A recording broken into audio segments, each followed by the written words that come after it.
ẹni tó gun igi lẹ́ṣin, ọba yẹ́ráyé o.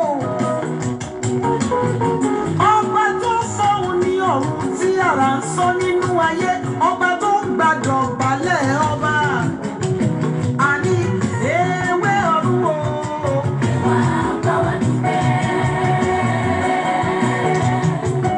Àgbàgbà ọ̀run o. Ẹ̀wà bá wa kọrin. Àgbàgbà tó bẹ́ lókè lókè, ó yá òkà yí Olúwa. Áńgẹ́lì oníyè méjì, áńgẹ́lì oníyè mẹ́fà, àti ètò kọrin. Tí kọrin tó tún dá ayé o. Ọlọ́run ti ń débi gíga. Ó ti yá náà, ó ti yá. Ẹ̀yin áńgẹ́lì iṣẹ́ tún ti yá náà.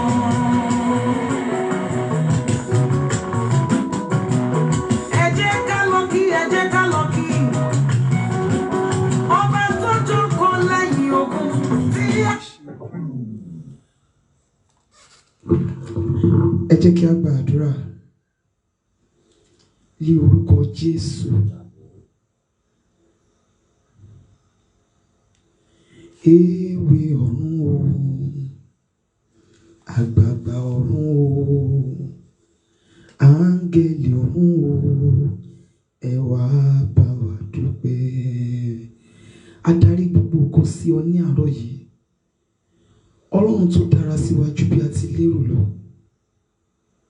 Ọlọ́run tí ó wo bí a ṣe wà síbẹ̀ tó ṣàánú fún wa. Ọlọ́run tó fi àánú kà wá mọ́ àwọn alààyè ní àárọ̀ yìí. A gbé ọwọ́ wa ó ṣe é gbé, a gbé ẹsẹ̀ wa ó ṣe é gbé, a la ojú wa fi ríran, a la inú wa fi sọ̀rọ̀. A dúpẹ́, a gbé ọ̀gá ó ṣe Ọlọ́run wa. Olè ara olè ẹ̀mí ò jẹ́ kó jà wá, ò jẹ́ ká tójú oorun dójú ikú àti ipò àládé pa àìsàn. A dúpẹ́ nítorí pé o ṣàánú fún wa. A dúpẹ́ nítorí pé a rí àánú gbà láti wà lára àwọn tí yóò ké pè ọ́ ní àárọ̀ yìí. Ọlọ́run gba ọpẹ́ wa. Ọlọ́run tó pọ̀ ní ipá àti agbára, o ṣé. Olúwa gba ẹ̀yìn wa. Gbogbo ẹ̀ṣẹ̀ wa Olúwa fàánú dáríjì.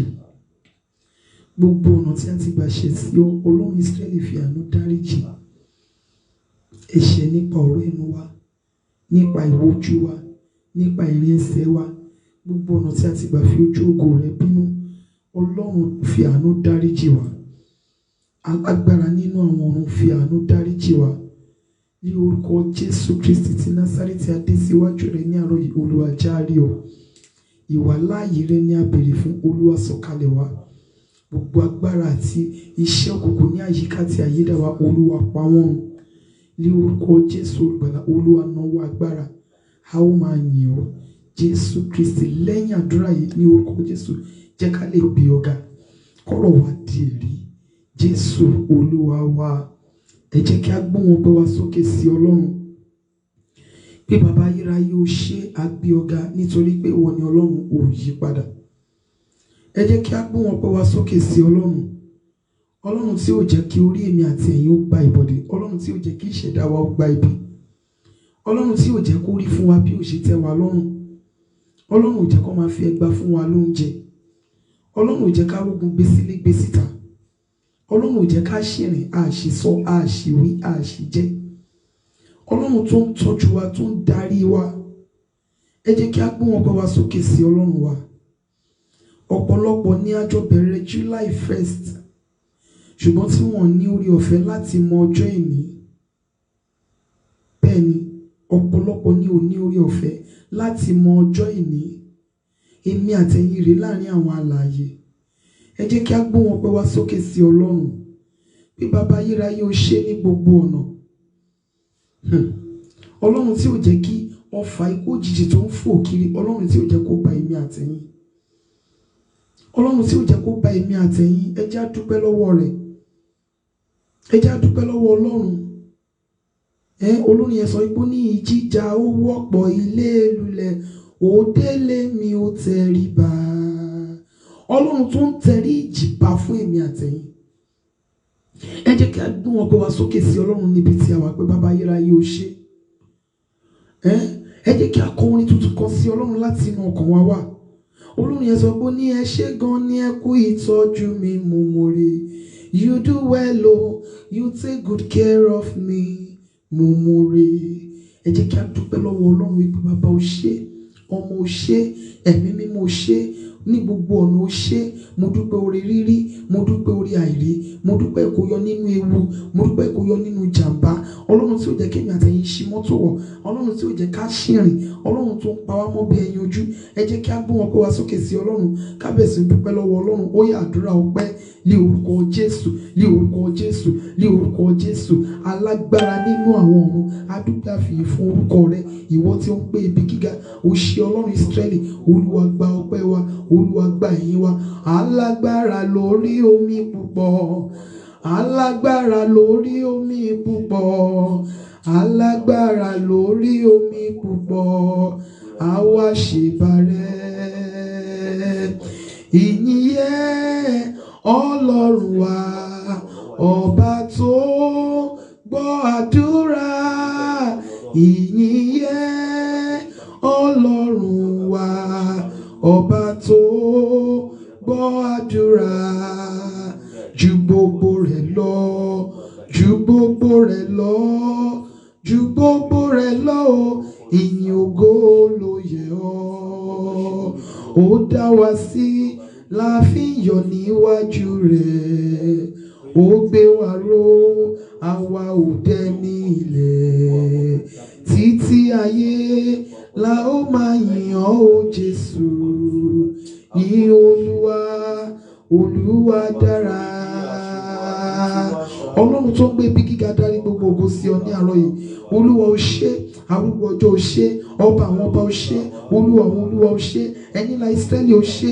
Ọlọ́run tó ń gbé ibi gíga o ṣé, adarí gbogbo ògo, ọpẹ́, ọlá, ìyìn, agbára sí ọ ní àárọ̀ yìí. Ọlọ́run o ṣé, kò sí ẹnikẹ́ni tí a lè fi ọ wé. O ṣé Ọlọ́run wa, ta la bá fi ọ wé, ta ló lè bá ọ dọ́gba? Ọlọ́run tó ju ọlọ́run lọ, ta ni ká fi ọ wé? Ọlọ́run tó ju ọlọ́run lọ, ta ni ká fi ọ wé? Ta ni ká fi ọ wé o? Olùgbàlà ni ọ́ o Jésù. Ayérayé o ṣé, ọba àwọn ọba o ṣé, Olúwa àwọn olúwa o ṣé, Ọlọ́run ìṣẹ̀dá wa o ṣé, alágbára nínú àwọn ọ̀run o ṣé, abiyamọ tó gbé inú ọ̀run o ṣé, abiyamọ tó ju abiyamọ ayé lọ o ṣé, Ọlọ́run olùtọ́jú wa o ṣé, lórí àwọn ọmọ tí o fi fún wa o ṣé, lórí ayé wa gan o ṣé, lórí ọkọ o ṣé, lórí àwa aya o ṣé, lórí iṣẹ́ wa o ṣé, lórí ilé wa o ṣé, lórí ìrìn àjò wa tó ń lọ láyọ̀ àti àlàáfíà o ṣé, lórí iṣẹ́ wa o ṣé, arúgbó ọjọ́ o ṣé, ẹ̀mí àwọn wòlíì o ṣé, Olúwa o ṣé, Olúwa o ṣé. Òjá jẹ poison, òjá mu poison, òjá tẹ ọfà mọ́lẹ̀, ọfà wọlé sí wa lára. Ọlọ́run Ísírẹ́lì o ṣé, ọkàn wa yìn ọ́ ní àárọ̀ yìí. Ọkàn wa yìn ọba ọ̀run, mú ọrẹ wá sí ọ̀dọ̀ rẹ̀. Wọ́tawó sọ́ta dáríjì, tàlàbà máa yìn bí rẹ̀. Ọlọ́run Ísírẹ́lì o ṣé o, gbọpẹ́ àti ìyìn wa. Jésù Kristi Olúwa wa. Ẹ jẹ́ kí a jẹ́wọ́ ẹ̀ṣẹ̀ wa fún Ọlọ́run. Olúwa, ní gbogbo ọ̀nà tí mo ti gbà ṣẹ̀ sí ọ, Olúwa fàánú dáríjì mi. Gbogbo ọ̀nà tí mo ti gbà ṣẹ̀ sí ọ, tí ò ní jẹ́ kí ìwọ Ọlọ́run gbọ́ tèmi ní àárọ̀ yìí. Ẹ̀ṣẹ̀ mi nípa èrò ọkàn mi, ọ̀rọ̀ ẹnu mi, ìwò ojú mi, Olúwa fàánú dáríjì mi. Arúgbó ọjọ́, mo mọ ẹ̀ṣẹ̀ mi lẹ́ṣẹ̀ láàárọ̀ yìí. Dárí gbogbo ẹ̀ṣẹ̀ mi jì mí. Ẹ̀mí àwọn wòlíì, dárí gbogbo ẹ̀ṣẹ̀ mi jì mí. Ó yá àdúrà ní orúkọ Jésù, ní orúkọ Jésù, ní orúkọ Jésù Kristi ti Násárẹ́tì. Ọlọ́run wa, gbogbo ẹ̀ṣẹ̀ wa fàánú dáríjì wa ní orúkọ Jésù olùgbàlà. Olúwa fàánú dáríjì wa, gbogbo ẹ̀ṣẹ̀ wa nínú ọ̀rọ̀ ẹnu wa, èrò ọkàn wa, ìhùwàsí wa, ìrìn ẹsẹ̀ wa. Olúwa fàánú dáríjì. Arúgbó ọjọ́ fi àánú dáríjì. Ọba àwọn ọba fàánú dáríjì ní orúkọ Jésù Kristi ti Násárẹ́tì. Olúwa fàánú dáríjì. Olúwa fàánú dáríjì. Olúwa fàánú dáríjì. Orúkọ Jésù olùgbàlà. Gbogbo ẹ̀ṣẹ̀ wa pátápátá gẹ́gẹ́ bí ẹ̀dá ènìyàn, Olúwa fàánú dáríjì. Gbogbo ẹ̀ṣẹ̀ wa gẹ́gẹ́ bí ẹ̀dá ènìyàn, Olúwa fàánú dáríjì. Ọlọ́run wa, àti mọ ẹ̀ṣẹ̀ wa lẹ́ṣẹ̀, Olúwa dárí ẹ̀ṣẹ̀ wa jì wá. Àti mọ ẹ̀ṣẹ̀ wa lẹ́ṣẹ̀, Ọlọ́run fàánú dáríjì wá. Jésù Kristi Olúwa wa. Jésù Olúwa wa. Ẹ jọ̀ọ́ bí ẹ ti ń wọlé, ẹ máa share program mi. Bákan náà ẹ máa invite àwọn ènìyàn wọlé. Mo fi ìyọ́nú Ọlọ́run bẹ̀ yín ni. Ẹ máa bá mi share program mi as many times as you can. bákan náà ẹ bá mi invite àwọn ènìyàn wọlé kẹ́dẹ̀ máa react. Ẹ jẹ́ sọ fún Ọlọ́run, Olúwa láti irun orí mi dé àtẹ́lẹsẹ̀ mi, Olúwa sọ mí di mímọ́. Láti irun orí mi dé àtẹ́lẹsẹ̀ mi, arúgbó ọjọ́ sọ mí di mímọ́. Ó yá àdúrà ní orúkọ Jésù, ní orúkọ Jésù, ní orúkọ Jésù. Láti irun orí wa dé àtẹ́lẹsẹ̀ wa, arúgbó ọjọ́ sọ wá di mímọ́ ní orúkọ Jésù olùgbàlà. Láti irun orí wa dé àtẹ́lẹsẹ̀ wa, ní orúkọ Jésù Kristi ti Násárẹ́tì, Olúwa sọ wá di mímọ́ pẹ̀lú iná ẹ̀mí mímọ́ àti ẹ̀jẹ̀ Jésù. Arúgbó ọjọ́ sọ wá di mímọ́, a fẹ́ di mímọ́ pátápátá. Arúgbó ọjọ́ sọ wá di mímọ́ ní orúkọ Jésù Kristi. Olúwa sọ wá di mímọ́, Olúwa sọ wá di mímọ́. Láti irun orí wa dé àtẹ́lẹsẹ̀, arúgbó ọjọ́ sọ wá di mímọ́. Ẹ̀mí àwọn wòlíì sọ wá di mímọ́. Láti irun orí wa dé àtẹ́lẹsẹ̀ wa, àyíká àti agbègbè wa, Olúwa sọ di mímọ́, Olúwa sọ di mímọ́, Olúwa sọ di mímọ́ ní orúkọ Jésù. Olúwa sọ àyíká wa di mímọ́, Olúwa sọ agbègbè wa di mímọ́, Olúwa sọ ilé wa di mímọ́. Jésù Kristi Olúwa wa, Jésù Olúwa wa. Ẹ jẹ́ sọ fún Ọlọ́run, ìwọ àyíká àti agbègbè mi gbọ́ ọ̀rọ̀ Olúwa Ọlọ́run àwọn ọmọ ogun. Ó yá fọwọ́sowọ́pọ̀ pẹ̀lú mi. Human environment, hear the word of God, agree with me. Gbogbo iṣẹ́ òkùnkùn, gbogbo ìfarahàn, iṣẹ́ ìjọba àwọn apáàdé ní àyíká àti agbègbè mi kó máa di píparun. Ẹ̀jẹ̀ Jésù iná ẹ̀mí mímọ́ kó máa pa wọ́n. Ó yá àdúrà ní orúkọ Jésù, ní orúkọ Jésù, ní orúkọ Jésù Kristi ti Násárẹ́tì. Gbogbo iṣẹ́ òkùnkùn ní àyíká àti agbègbè wa ní orúkọ Jésù, Olúwa pa wọ́n. Gbogbo iṣẹ́ òkùnkùn ní àyíká àti àyídà wa ní orúkọ Jésù olùgbàlà, Olúwa pa wọ́n. Gbogbo iṣẹ́ òkùnkùn ní àyíká àti agbègbè wa ní orúkọ Jésù, Olúwa pa wọ́n. Gbogbo agbára tá wà nínú Kristi Jésù olùgbàlà tí a kò rí ní àyíká àti agbègbè wa, Olúwa pa wọ́n. Aképe òní àárọ̀ yìí ní orúkọ Jésù olùgbàlà. Ìwọ agbègbè wa gbọ́ ọ̀rọ̀ Olúwa, ó yá gbọ́rọ̀ sí wa lẹ́nu. Ìwọ agbègbè wa gbọ́ ọ̀rọ̀ Olúwa, ó yá fọwọ́sowọ́pọ̀ pẹ̀lú wa ní orúkọ Jésù Kristi ti Násárẹ́tì. Ìwọ agbègbè wa gbọ́ ọ̀rọ̀ Olúwa Ọlọ́run àwọn ọmọ ogun, ó yá fọwọ́sowọ́pọ̀ pẹ̀lú wa. Ìwọ agbègbè wa gbọ́ ọ̀rọ̀ Olúwa Ọlọ́run àwọn ọmọ ogun, ó yá fọwọ́sowọ́pọ̀ pẹ̀lú wa. Ìwọ agbègbè wa gbọ́ ọ̀rọ̀ Olúwa Ọlọ́run àwọn ọmọ ogun, ó yá fọwọ́sowọ́pọ̀ pẹ̀lú wa. Jésù Kristi Olúwa wa, Jésù Olúwa wa. Ẹ jẹ́ sọ fún Ọlọ́run Ísírẹ́lì, bàbá mi àti Ọlọ́run mi.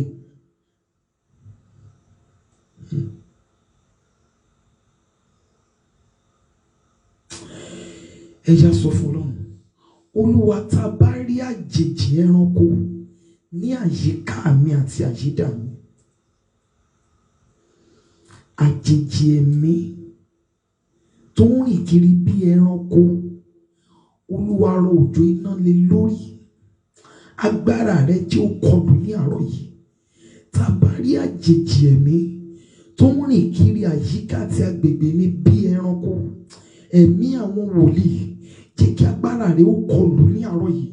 Olúwa jẹ́ kí ọwọ́ agbára rẹ jẹ́ kó kọlù ní àárọ̀ yìí. Ó yá àdúrà ní orúkọ Jésù, ní orúkọ Jésù, ní orúkọ Jésù Kristi ti Násárẹ́tì. Ọlọ́run Ísírẹ́lì a bẹ̀ ọ́, tá a bá rí àjèjì ẹ̀mí tó ń rìn kiri àyíká àti agbègbè wa bí ẹranko, ní orúkọ Jésù Kristi, Olúwa kọlù wọn ní àárọ̀ yìí. Ẹ̀mí àwọn wòlíì kọlù wọn ní àárọ̀ yìí. Aṣojú ìjọba àwọn àpáàdì tó ń rìn kiri àyíká àti agbègbè wa bí ẹranko, ní orúkọ Jésù olùgbàlà, agbára Ọlọ́run ó yá kọlù wọn ní àárọ̀ yìí. Ní orúkọ Jésù Kristi ti Násárẹ́tì, tá a bá rí àjèjì ẹ̀mí tó ń rìn kiri àyíká àti agbègbè wa bí ẹranko, ní orúkọ Jésù olùgbàlà, agbára Ọlọ́run ó yá kọlù wọn ní àárọ̀ yìí.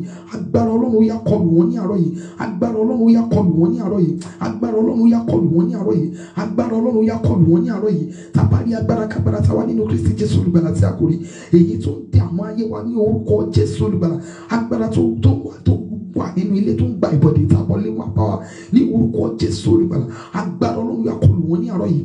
Jésù Kristi Olúwa wa. Olúwa jẹ́ kí ọ̀run àánú ńlá ó ṣí fún mi. Gbọ́ ọ̀rọ̀ Olúwa, ìwọ ọ̀run àánú ó yá ṣí fún mi ní àárọ̀ yìí. Ọ̀run ìmúṣẹ àdúrà ní kíákíá, ọ̀run ìmúṣẹ àdúrà ní kíákíá, ó yá ṣí fún mi ní àárọ̀ yìí. Ó yá àdúrà ní orúkọ Jésù, ní orúkọ Jésù, ní orúkọ Jésù Kristi ti Násárẹ́tì. Ọ̀run ìmúṣẹ àdúrà ní kíákíá, ó yá máa ṣí fún wa ní àárọ̀ yìí. Àti èmi àtàwọn ọmọ tí ó fi fún mi àtọkọ, àti gbogbo àwa prayer with through members, àti gbogbo àwọn interpreters lórí program program gbọ́ ọ̀rọ̀ Olúwa ọ̀run àánú ńlá ó yá ṣí fún wa ní àárọ̀ yìí ní orúkọ Jésù olùgbàlà ọ̀run ìmúṣẹ àdúrà orúkọ Jésù ó yá máa ṣí fún wa lọ́wọ́lọ́wọ́ ní orúkọ Jésù Kristi ti Násárẹ́tì ọ̀run àánú ńlá ó yá máa ṣí fún wa ní orúkọ Jésù olùgbàlà ọ̀run àánú ńlá ó yá máa ṣí fún wa ní àárọ̀ yìí ní orúkọ Jésù olùgbàlà ọ̀run àánú ńlá ó yá máa ṣí fún wa ní àárọ̀ yìí Jésù Kristi Olúwa wa Jésù Olúwa wa. Mo gbàgbé ní ọjọ́ Friday ó yẹ ká gba àdúrà yìí. Ìwọ áńgẹ́lì fihàn ó yá dé mi lálejò. Ó ṣeéṣe kí àdúrà yìí kó máa wà nínú àwọn àdúrà wa each time tí n bá rántí. Ìwọ áńgẹ́lì fihàn tó máa fi ohun tó pamọ́ fún mi hàn mí ó yá dé mi lálejò. Áńgẹ́lì fihàn tí ó fi àṣírí ayé mi hàn mí. Áńgẹ́lì fihàn tó máa fi àṣírí iṣẹ́ mi hàn mí. Áńgẹ́lì fihàn tó máa fi àṣírí ogun tí mo ń jà àtèyí tó ń jà mí tó máa fihàn. Áńgẹ́lì fihàn, áńgẹ́lì fihàn, áńgẹ́lì fihàn ó yá dé mi lálejò. Áńgẹ́lì fihàn ó yá dé mi lálejò. Ó yá àdúrà ní orúkọ Jésù, ní orúkọ Jésù, ní orúkọ Jésù Kristi ti Násárẹ́tì. Áńgẹ́lì fihàn ó yá dé wa lálejò ní orúkọ Jésù Kristi ti Násárẹ́tì. Áńgẹ́lì fihàn ó yá dé wa lálejò ní orúkọ Jésù olùgbàlà. Àtèmi àtàwọn ọmọ tí ó fi fún mi àtọkọ àti gbogbo àwa prayer with through members ní orúkọ Jésù olùgbàlà. Áńgẹ́lì fihàn ní orúkọ Jésù ó yá dé wa lálejò ní orúkọ Jésù Kristi ti Násárẹ́tì. Áńgẹ́lì fihàn ó yá dé wa lálejò ní orúkọ Jésù olùgbàlà. Áńgẹ́lì fihàn tí yóò fi ohun gbogbo hàn wá. Áńgẹ́lì fihàn tí yóò fi ohun gbogbo yé wa. Áńgẹ́lì fihàn tí yóò fi àṣírí ayé wa hàn wá. Áńgẹ́lì fihàn tí yóò fi àṣírí ilé wa hàn wá. Áńgẹ́lì fihàn tí yóò tú àṣírí ogun tó ń jà wá fún wa. Áńgẹ́lì fihàn ní orúkọ Jésù olùgbàlà. Ta ó fi mọ ibi kan tó yẹ ká dojú ogun kọ. Ta ó fi mọ ibi tó yẹ ká dojú àdúrà kọ. Áńgẹ́lì fihàn ní orúkọ Jésù olùgbàlà. Ó yá dé ayé wa lálejò ní orúkọ Jésù Kristi. Áńgẹ́lì fihàn ní orúkọ Jésù. Ó yá dé ayé wa lálejò ní orúkọ Jésù olùgbàlà. Áńgẹ́lì fihàn tí ó fi àṣírí ogun tó ń jà wá hàn wá. Áńgẹ́lì fihàn tí ó fi àṣírí ilé wa hàn wá. Áńgẹ́lì fihàn tí ó fi àṣírí iṣẹ́ wa hàn wá. Áńgẹ́lì fihàn tí ó fi àṣírí ayé wa hàn wá. Áńgẹ́lì fihàn tí yóò fi àṣìṣe àná tí yóò ṣí wa níyèsí. Ta ó fi mọ ibi ta ó ti fẹ́ gba àdúrà. Ta ó fi mọ ibi kan tó yẹ ká dojú àdúrà kọ. Áńgẹ́lì fihàn tí yóò fi àṣírí ìrántí àti wá hàn wá. Áńgẹ́lì fihàn ó yá dé wa lálejò ní orúkọ Jésù Kristi. Ó yá dé wa lálejò. Áńgẹ́lì fihàn gbọ́dọ̀ Olúwa Ọlọ́run àwọn ọmọ ogun. Ó yá dé wa lálejò ní orúkọ Jésù olùgbàlà. Ó yá dé wa lálejò Jésù Kristi Olúwa wa. Gbogbo ẹ̀yin tẹ́ ṣì wà ní òru tó jẹ́ pé lẹ́yìn program ẹ ṣì ní orí ọ̀fẹ́ láti sùn. Ẹ gba àdúrà yìí. Ẹ gba àdúrà yìí. Ó sì lè dé yín lálejò lónìí. Àwọn àṣírí kan wà tó yẹ kémi àtẹ̀yin mọ̀ nípa ayé wa. Tẹ́yìn ò bá mọ bí tó yẹ kó gba àdúrà tí ó máa dàbí gbàdúrà ò gbà ni. A fẹ́ gba àdúrà yẹn ní ìgbà kejì. Áńgẹ́lì fihàn dé mi lálejò lójú oorun mi, lójú àlá mi. Áńgẹ́lì fihàn dé mi lálejò. Mo fẹ́ mọ àṣírí ibi kan tó gún ti wá. Bíbélì sọ pé ó ní níbo lógún ti wá, níbo ní ìdásí ti wá, ó ní àárín yín akọ. Ní Ọlọ́run Ísírẹ́lì, mo fẹ́ mọ ibi gan tí ogun ti dìde sí mi. Mo fẹ́ mọ nǹkan tó fà tí iṣẹ́ mi fi ń wọlẹ̀. Mo fẹ́ mọ èrèdí tí kì í jẹ́ kí n pẹ́ lọ́wọ́ olórí. Mo fẹ́ mọ èrèdí tí ò ti jẹ́ kí ayé àwọn ọmọ mi rí bí mo ṣe fẹ́. Mo fẹ́ mọ èrèdí tí ìgbéyàwó mi fi rí báyìí. Mo fẹ́ mọ èrèdí tí àlàáfíà mi ò fi ṣe déédé. Mo fẹ́ mọ èrèdí tí gbogbo nǹkan tó fi dàbí kó ń falẹ̀ fún mi. Ẹ̀mí àwọn wòlíì jẹ́ kí áńgẹ́lì fihàn dé mi lálejò. Alágbára nínú àwọn ọ̀run. Mo fẹ́ mọ àṣírí ogun tó ń jà wá nínú ìran tí mo ti wá. Mo fẹ́ mọ èrèdí tí kì í jẹ́ kí àwa obìnrin ilé wa kó láyọ̀ ìgbéyàwó. Mo fẹ́ mọ èrèdí tí kì í jẹ́ kí àwọn ọkùnrin ilé wa ó rìn jìnnà. Mo fẹ́ mọ èrèdí, mo fẹ́ mọ nǹkan tí ó fa gan. Níbo lógún ti wá Ọlọ́run Ísírẹ́lì. Jẹ́ kí áńgẹ́lì fihàn dé mi lálejò. Ẹ̀mí àwọn wòlíì jẹ́ kí áńgẹ́lì fihàn jẹ́ kó dé mi lálejò. Alágbára nínú àwọn ọ̀run. Áńgẹ́lì fihàn ó yá dé mi lálejò. Ó yá àdúrà ní orúkọ Jésù, ní orúkọ Jésù, ní orúkọ Jésù Kristi ti Násárẹ́tì. Áńgẹ́lì fihàn ó yá dé wa lálejò ní orúkọ Jésù olùgbàlà. Àtẹ̀mí àtàwọn ọmọ tí ó fi fún mi àtọkọ àti gbogbo àwọn prayer with through members àti gbogbo àwọn interpreters lórí program ní orúkọ Jésù olùgbàlà. Áńgẹ́lì fihàn ó yá dé wa lálejò ní orúkọ Jésù Kristi ti Násárẹ́tì. Lójú orun wa, lójú àlá wa, lójú ayé ní orúkọ Jésù Kristi ti Násárẹ́tì. áńgẹ́lì fi òun yáde wa lálejò ní orúkọ Jésù Kristi ti Násárẹ́tì. A fẹ́ mọ àṣírí ìkọ̀kọ̀ nípa ayé wa, a fẹ́ mọ àṣírí ìkọ̀kọ̀ nípa ilé wa, a fẹ́ mọ àṣírí ìkọ̀kọ̀ nípa iṣẹ́ wa ní orúkọ Jésù olùgbàlà. Áńgẹ́lì fi òun yáde wa lálejò ní orúkọ Jésù Kristi ti Násárẹ́tì. Áńgẹ́lì tí yóò fi àṣírí ohun tí ó pamọ́ wa, áńgẹ́lì tí yóò tú àṣírí ìkọ̀kọ̀ fún wa, áńgẹ́lì tí yóò jẹ́ ká mọ ibi gan tí ọ̀rọ̀ wa ti wọ́ wa ní orúkọ Jésù olùgbàlà. Ó yá dé wa lálejò, ó yá dé wa lálejò, ó yá dé wa lálejò ní orúkọ Jésù Kristi olùgbàlà. Áńgẹ́lì ìfihàn, ó yá dé wa lálejò, áńgẹ́lì ìfihàn, ó yá dé wa lálejò, áńgẹ́lì ìfihàn, ó yá dé wa lálejò, áńgẹ́lì ìfihàn, ó yá dé wa lálejò ní orúkọ Jésù Kristi ti Násárẹ́tì. Áńgẹ́lì tí yóò fi àṣírí ìran wa hàn wá, áńgẹ́lì tí yóò fi àṣírí àtìrántí ìran wa hàn wá, áńgẹ́lì tí yóò fi àṣírí ohun tó pamọ́ fún mi hàn mí nípa ayé mi, áńgẹ́lì tí yóò fi àṣírí ohun tó pamọ́ fún mi lórí àwọn ọmọ mi, lórí ọkọ tí yóò fi hàn fún mi, áńgẹ́lì tí yóò fi àṣírí tó pamọ́ lórí iṣẹ́ ìránṣẹ́ mi hàn fún mi. Ó yá dé mi lálejò ní orúkọ Jésù Kristi ti Násárẹ́tì. Áńgẹ́lì tí yóò jẹ́ kí n mọ èrèdí ogun tí mò ń jà yìí gan, áńgẹ́lì tí yóò jẹ́ kí n mọ èrèdí gan tí mo fi ja ogun tó báyìí, áńgẹ́lì yóò yá dé mi lálejò ní orúkọ Jésù olùgbàlà. Áńgẹ́lì ìfihàn, ó yá dé mi lálejò. Jésù Kristi Olúwa wa, Jésù Olúwa wa. Tọ́píìkì méjì la fẹ́ ṣiṣẹ́ lé lórí ní àárọ̀ yìí. Nínú àdúrà a fẹ́ ṣiṣẹ́ lórí Ọlọ́run ìṣẹ́jú àáyá. Lórí ìwàásù a fẹ́ ṣiṣẹ́ lórí Kìrìsìtẹ́nì tòótọ́. Nínú àdúrà a fẹ́ ṣiṣẹ́ lórí Ọlọ́run ìṣẹ́jú àáyá. Ọlọ́run dá minute. Ṣùgbọ́n kó tó di wípé a wọ inú ìyẹn lọ, mo fẹ́ ká gbàdúrà yẹn kó pé ìgbà mẹ́ta.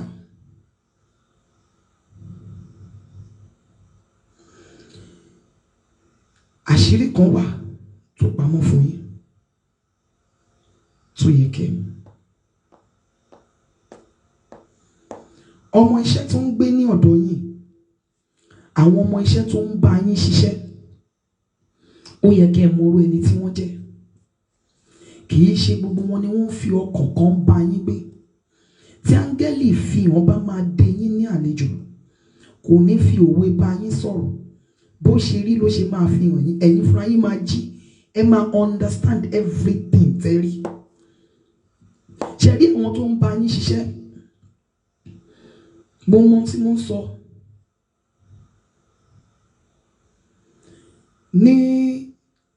Níbi ọdún bíi mélòó kan sẹ́yìn, àwọn sex band tí wọ́n bá mi ṣiṣẹ́ nígbà yẹn.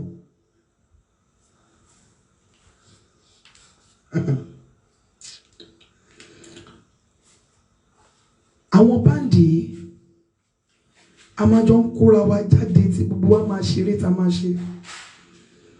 Nítòótọ́ nígbà yẹn mi ò tí ì mọ irú àdúrà báyìí wípé kí áńgẹ́lì fi àṣírí wọn hàn mí, ṣùgbọ́n mo máa ń gba àdúrà nígbà yẹn wípé Olúwa, mo fẹ́ mọ àyíká mi. Mo máa ń gba àdúrà yẹn gan nígbà yẹn. Mo fẹ́ mọ àwọn tó yí mi ká. Mo fẹ́ mọ àárín àwọn tí mò ń gbé.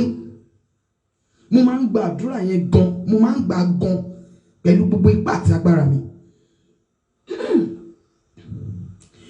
Nígbà tí Ọlọ́run máa fi wọ́n hàn mí, ẹranko ni wọ́n fi wọ́n júwe ẹranko fún mi. Ìkan wà lára wọn gbà yẹn. Èmi fúnra mi mọ̀ wípé bó ṣe ń ṣe ọwọ́ ẹ̀ ò mọ̀. Wọ́n fi wé ìjàpá fún mi. Wọ́n fi wé ìjàpá. Wọ́n fi àwọn kan, wọ́n fi wọ́n wé ejò.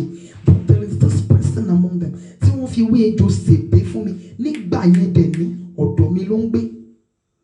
Mọ́mì dádì ẹ jẹ́ ká pariwo orúkọ Jésù.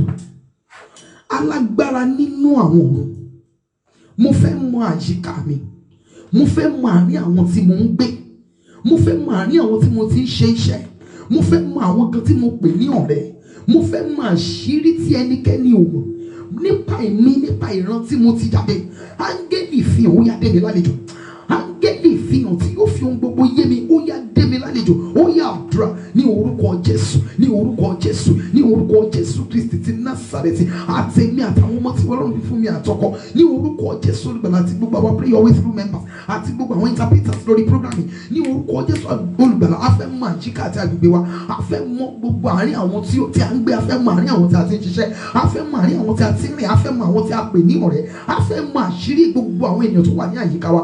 áńgẹ́lì ìfihàn ó yá dé wa lálejò ní orúkọ Jésù Kristi ti Násárẹ́tì. Áńgẹ́lì ìfihàn ó yá dé wa lálejò. Áńgẹ́lì ìfihàn ó yá dé wa lálejò ní orúkọ Jésù Kristi ti Násárẹ́tì. Áńgẹ́lì ìfihàn ó yá dé wa lálejò ní orúkọ Jésù Olùgbàlà. Áńgẹ́lì ìfihàn ó yá dé wa lálejò ní orúkọ Jésù Olùgbàlà. Áńgẹ́lì ìfihàn ó yá dé wa lálejò. Áńgẹ́lì ìfihàn ó yá dé wa lálejò. Áńgẹ́lì ìfihàn ó yá dé wa lálejò. Jésù Kristi Olúwa wa.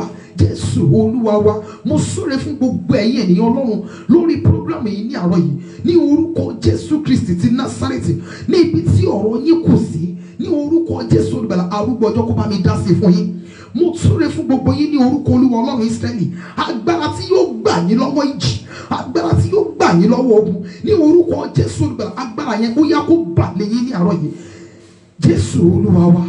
Ẹ jẹ́ á sọ fún Ọlọ́run, ẹ̀mí àwọn wòlíì ó yá sọ mí di alágbára. Ìwọ ọkùnrin inú mi ó yá gba agbára. Ìwọ ọkùnrin inú mi ó yá gba agbára. Bíbélì sọ wípé ó ní àwa yóò gba agbára nígbà tí ẹ̀mí mímọ́ bá bà lé wa. Ìwọ ọkùnrin inú mi gbọ́ Olúwa ó yá gba agbára. Agbára tí yóò gbà mí, agbára tí yóò sọ mí di iná, agbára tí yóò sọ mí di má fọwọ́ kàn, agbára tí yóò sọ mí di má kọlù, agbára tí yóò sọ mí di má ṣe rí fín. Ó yá bà lé mi ní àárọ̀ yìí. Ó yá àdúrà ní orúkọ Jésù Kristi ti Násárẹ́tì. Àtẹ̀mí àtàwọn ọmọ tí Ọlọ́run fún mi àtọkọ àti gbogbo àwa prayer always group members àti gbogbo àwọn interpreters pátá lórí program yìí. Agbára Ọlọ́run ọ̀gá ògo jùlọ ó yá bà lé wa ní orúkọ Jésù Olùgbàlà. Ìwọ ọkùnrin inú wa ó yá gba agbára ní orúkọ Jésù Kristi ti Násárẹ́tì. Ó yá fún wa ní agbára ní orúkọ Jésù Olùgbàlà. Ó yá kún wa fún agbára. Ó yá kún wa fún agbára. Ó yá kún wa fún agbára. Ó yá kún wa fún agbára ní orúkọ Jésù. Ó yá kún wa fún agbára. Ẹ̀mí àwọn wòlíì ó yá kún wa fún agbára. Àpáta Ísírẹ́lì ó yá kún wa fún agbára ní orúkọ Jésù Olùgbàlà. Ó yá kún wa fún agbára. A fẹ́ di alágbára. Ẹ̀mí àwọn wòlíì ó yá kún wa fún agbára. Jésù Kristi Olúwa wa. Ó yẹ ẹja sọ fún Ọlọ́run, ìwọ lórí ìṣẹ́jú àyà, mo fẹ́ rí ọwọ́ iṣẹ́ rẹ nínú ayé mi ní ọ̀sẹ̀ yìí. Lórí ìṣẹ́jú àyà, òun ló dé arákùnrin yìí lálejò Òbèdédómù láàrin oṣù mẹ́ta. Ìtàn yìí padà sí rere. Tí Ọlọ́run ìṣẹ́jú àyà bá máa ṣe nǹkan kankan láṣẹlẹ̀ tó máa fi àyè gba iṣẹ́ ìyanu ẹ̀ nínú ayé wa. Àpótí Páúsà ó sọ Òbèdédómù di ọlọ́rọ̀. Ọlọ́run ìṣẹ́jú àyà ló dé Ẹ́sítérì tó dé ní àlejò. Nígbà tí Ọlọ́run ìṣẹ́jú àyà dé sínú ayé Ẹ́sítérì, Fáṣítì ló ṣìwàwù. Fáṣítì gbéraga sí ọba. Wọ́n lé kúrò lórí ìtẹ́ agbára, wọ́n lé kúrò lórí ìtẹ́ iyì, wọ́n lé kúrò from the throne of honor. Wọ́n fi èèyàn míì rọ́pò ẹ̀ nítorí Ọlọ́run ìṣẹ́jú àyà ló wà lẹ́nu iṣẹ́. Ọlọ́run ìṣẹ́jú àyà wà lẹ́nu iṣẹ́. Fún Jósẹ́fù ó gbé àlá burúkú sójú ọba. Ó fún Jósẹ́fù ní solution sí ohun tó ń ṣe ọba tó ń bá wa lẹ́rù. Ọlọ́run ìṣẹ́jú àyà, mo fẹ́ rí ọ nínú ayé mi nínú ọ̀sẹ̀ yìí. Mo fẹ́ rí ọwọ́ iṣẹ́ rẹ. Mo fẹ́ rí ọwọ́ agbára rẹ. Mo fẹ́ rí ọwọ́ agbára rẹ. Ó nawọ́ agbára rẹ létí òkun pupa. Mo fẹ́ rí ọwọ́ agbára rẹ. Ọlọ́run ìṣẹ́jú àyà ó yá dé mi lálejò nínú ọ̀sẹ̀ tuntun tí mo wọ̀ yìí. Mo fẹ́ rí ọwọ́ agbára rẹ. Mo fẹ́ rí ọ lójú iṣẹ́. Mo fẹ́ rí ọ lẹ́nu iṣẹ́. Lórí ìwé ìgbélú tí mo fẹ́ gbà. Lórí ìdojúkọ tí mo ń dojúkọ nínú ìgbéyàwó. Lórí ohun tí mo ń béèrè lọ́wọ́ rẹ láti àtẹ̀yìnwá. Lórí àwọn ọmọ mi. Lórí ọkọ. Lórí aya. Lórí iṣẹ́ mi. Lórí àlàáfíà mi. Ìwọ lórí ìṣẹ́jú àyà. Àní mo fẹ́ rí ọ. Ó yá dé mi lálejò. Ó yá àdúrà ní orúkọ Jésù Kristi ti Násárẹ́tì. Ọlọ́run ìṣẹ́jú àyà ní orúkọ Jésù Olùgbàlà. Ó yá dé wa lálejò ní orúkọ Jésù Kristi ti Násárẹ́tì. Ọlọ́run ìṣẹ́jú àyà o, a fẹ́ rí ọ ní orúkọ Jésù. Ó yá dé wa lálejò. Ó yá dé wa lálejò. Ó yá dé wa lálejò. Ọlọ́run ìṣẹ́jú àyà. Ọlọ́run ìṣẹ́jú àyà. Ọlọ́run ìṣẹ́jú àyà. Ó yá máa bọ̀ lọ́dọ̀ wa. Ó yá dé wa lálejò ní orúkọ Jésù Olùgbàlà. Ọlọ́run ìṣẹ́jú àyà. Ó yá dé wa lálejò. Ọlọ́run ìṣẹ́jú àyà. Ó yá dé wa lálejò. Ọlọ́run ìṣẹ́jú àyà. Ó yá dé wa lálejò. Jésù Kristi Olúwa wa. A lọ ní ìgbà kejì. Ọlọ́run ìṣẹ́jú àyà. Èmi Olúwa yẹmí ló kàn fún iṣẹ́ ìyanu rẹ. Ọlọ́run ìṣẹ́jú àyà nígbà tó ṣe iṣẹ́ rẹ̀ nínú ayé obìnrin onísun ẹ̀jẹ̀ yẹn, kò di ìṣẹ́jú tó tẹ̀lé nígbà tó fi ọwọ́ kan ìṣẹ́tí aṣọ Jésù, lọ́gán ó gba ìwòsàn. Ọlọ́run ìṣẹ́jú àyà. Èmi Olúwa yẹmí àti ilé mi lọ́kàn fún iṣẹ́ ìyanu rẹ̀. Lórí iṣẹ́ tí mo ń wá yìí, Ọlọ́run ìṣẹ́jú àyà jẹ́ kí n rí ọ. Lórí bísínẹ́sì mi ní ọ̀sẹ̀ yìí, ẹ lè ti máa close, ẹ lè ti palẹ̀ ọjà mọ́, ẹnìyàn dẹ̀dẹ̀ á ní mi ò ní dìlé yìí, mo ṣàfẹ́ ká rọra sọ̀rọ̀ lórí business ẹ̀, mo máa padà wá lọ́la. Ṣe rí láàrin ìṣẹ́jú díẹ̀ tó dé, wọn yìí sọ̀rọ̀ jù. Ẹni tó bá máa gbé ayé ẹni dìde kì í fẹjọ́ pààyàn. mi mọ̀ bóyá mo right. Ẹni tó bá máa ran ayé èèyàn lọ́wọ́, tó bá máa ran ayé èèyàn lọ́wọ́ kì í fi ẹjọ́ níyàn lára, kì í fẹjọ́ pààyàn. Kí á ní ó ti sọ, ó ti kúrò lórí ẹ̀. Á dẹ̀dẹ̀ madam lẹ́sìn èlò lẹ́ńtà 200,000 ni.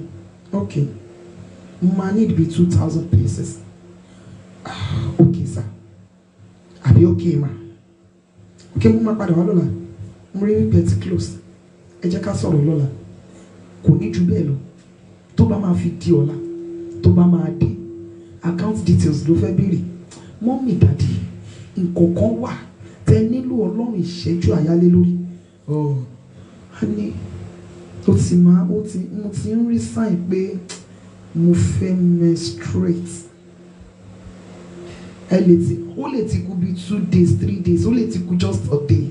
Ẹ ti máa wò wípé bó ṣe máa ń ṣe mí ní orí ọmú mi máa kan mí, inú máa ń run mí, mo máa ń ní menstrual pain. Ẹ̀ẹ́dẹ̀ retí ẹ̀ lọ́jọ́ kìíní, ẹ̀ retí ẹ̀ lọ́jọ́ kejì, àlejò yìí ò máa dé lọ́jọ́ kẹta, ọjọ́ kẹrin kò máa dé, ọjọ́ karùn-ún kò máa dé, ọjọ́ kẹfà kò dé. Ẹ wá gbéra yín, ẹ wá lọ sí hospital, ẹ wá lọ ṣe test. Wọ́n wá sọ fún yín pé madam, Ọlọ́run ti ṣe.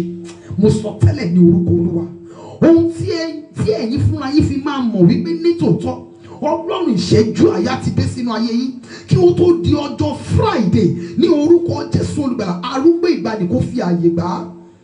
Mọ́mì dádì, lórí àwọn ọmọ tí Ọlọ́run fi fún wa nílùú Ọlọ́run yìí, Ọlọ́run ìṣẹ́jú àyá, Ọlọ́run kíákíá, Ọlọ́run tó máa ń ṣe nǹkan ní kíákíá, tó máa ń sọ̀rọ̀ ènìyàn díẹ̀ rí. Èèyàn á ti wò wípé no, ó ti tán, mi ò rò pé ó lè work, mi ò rò pé ó lè bọ́ sí, and it will just happen just like that. Àtọ̀nà omijé yẹn sí ẹ̀rín, èèyàn á bẹ̀ sí máa jó ijó ayọ̀. Ohun tí yóò mú kí èmi àtẹ̀yìn jó ijó ayọ̀, ohun tí yóò mú kí àwọn ènìyàn kí èmi àtẹ̀yìn kú oríire nínú ọ̀sẹ̀ tí a wà yìí, ẹ̀mí àwọn wòlíì ó yá kó fi àyè gbà á.